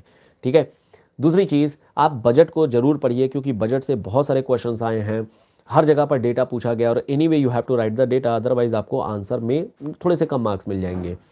तीसरी बात, थोड़ी सी केस स्टडी को जरूर आप लोग बूस्ट करिए क्योंकि यहाँ पर भी चीज़ें मिल जाती हैं। ठीक है, तो ये तरीका मिल जाएगा। तो ये हमारा एंड हो गया। पेपर नंबर 2 भी हम लोगों ने डिस्कस कर लिया। ओवरऑल जो पेपर नंबर 1 है, मैं कहूँगा रिलेटिवली वो मतलब कि टफर, मॉडरेटली टफ साइड में था, लेकिन जो पेपर 2 था it was straightforward and easy to moderate side में इसको रखा जाएगा। और लेकिन खैर अल्टीमेटली इस पर थोड़े से मार्क्स मैं वो कहूँगा कि उठाना मुश्किल है पेपर 2 में, क्योंकि यहाँ पर क्वेश्चन बहुत ही जनरल हैं। कुछ क्वेश्चन में आपको कंटेंट भी उतना नहीं मिल पाएगा, लेकिन खैर यही तो टैलेंट है कि आप कैसे चीज़ों को मैनेज कर रहे हैं, इसी के लिए तो पूरी प्रैक्टिस की जाती है। यहाँ से एक बात और समझ में आती है कि पेपर 2 की जो क्वेश्चन पास्ट ईयर के क्वेश्चन है उनकी भी प्रैक्टिस बहुत ज़रूरी है, क्योंकि मोस्ट ऑफ द क्वेश्चन आपको मिल जाएंगे कि वो पास्ट ईयर से ही रिलेटेड है, या तो वो डायरेक्ट आ गए हैं या फिर मतलब हियर एंड देयर करके आए हुए हैं, तो ये चीज़ मिल जाएगा। ठीक है, तो बस ये चीज़ है हमारी। पेपर नंबर 2 की डिस्कशन खत्म होती है। कल से हम लोग शुरू करेंगे रिवीजन वीडियो। ठीक है, रिवीजन वीडियो का मतलब कि हम लोग शुरू करेंगे हमारा जो डेली बेसिस पर हम लोग किया करते थे, और फिर से एक नए सिरे से शुरू किया जाएगा। लाइव डिस्कशन होगी, टाइमिंग ऑलरेडी आपको बता दी गई है, बाकी डिस्क्रिप्शन बॉक्स में भी डिटेल्स दी गई है कि किस समय क्या क्या होना है। इन केस अगर कल नहीं हुई तो एनीवे परसों से तो होनी ही है। ठीक है, और चीज़ें हमारी जैसे चलती हैं वैसे ही चलेंगी। ठीक है, पूजा यादव, मज़ा आ गया क्वेश्चन पेपर देख के, बहुत बढ़िया बहुत बढ़िया, कॉन्फिडेंस फील हो रहा है, बस थोड़ा रिवीजन और शॉर्ट नोट्स ऑप्शनल क्लियर हो जाएगा। यस बिल्कुल, लेकिन साथ ही साथ में जीएस भी ध्यान रखिएगा, क्योंकि यहाँ पर जो पेपर है वो एक हॉलिस्टिक प्रिपरेशन मांगता है। ठीक है, चलिए खैर यहीं पे स्टॉप करते हैं, मिलेंगे नेक्स्ट वीडियो में। कल से रिवीजन क्लास स्टार्ट करेंगे और फिर आगे डिस्कशन भी करेंगे। ठीक है, चलिए खैर मिलते हैं नेक्स्ट वीडियो में। Till then goodbye, thank you so much.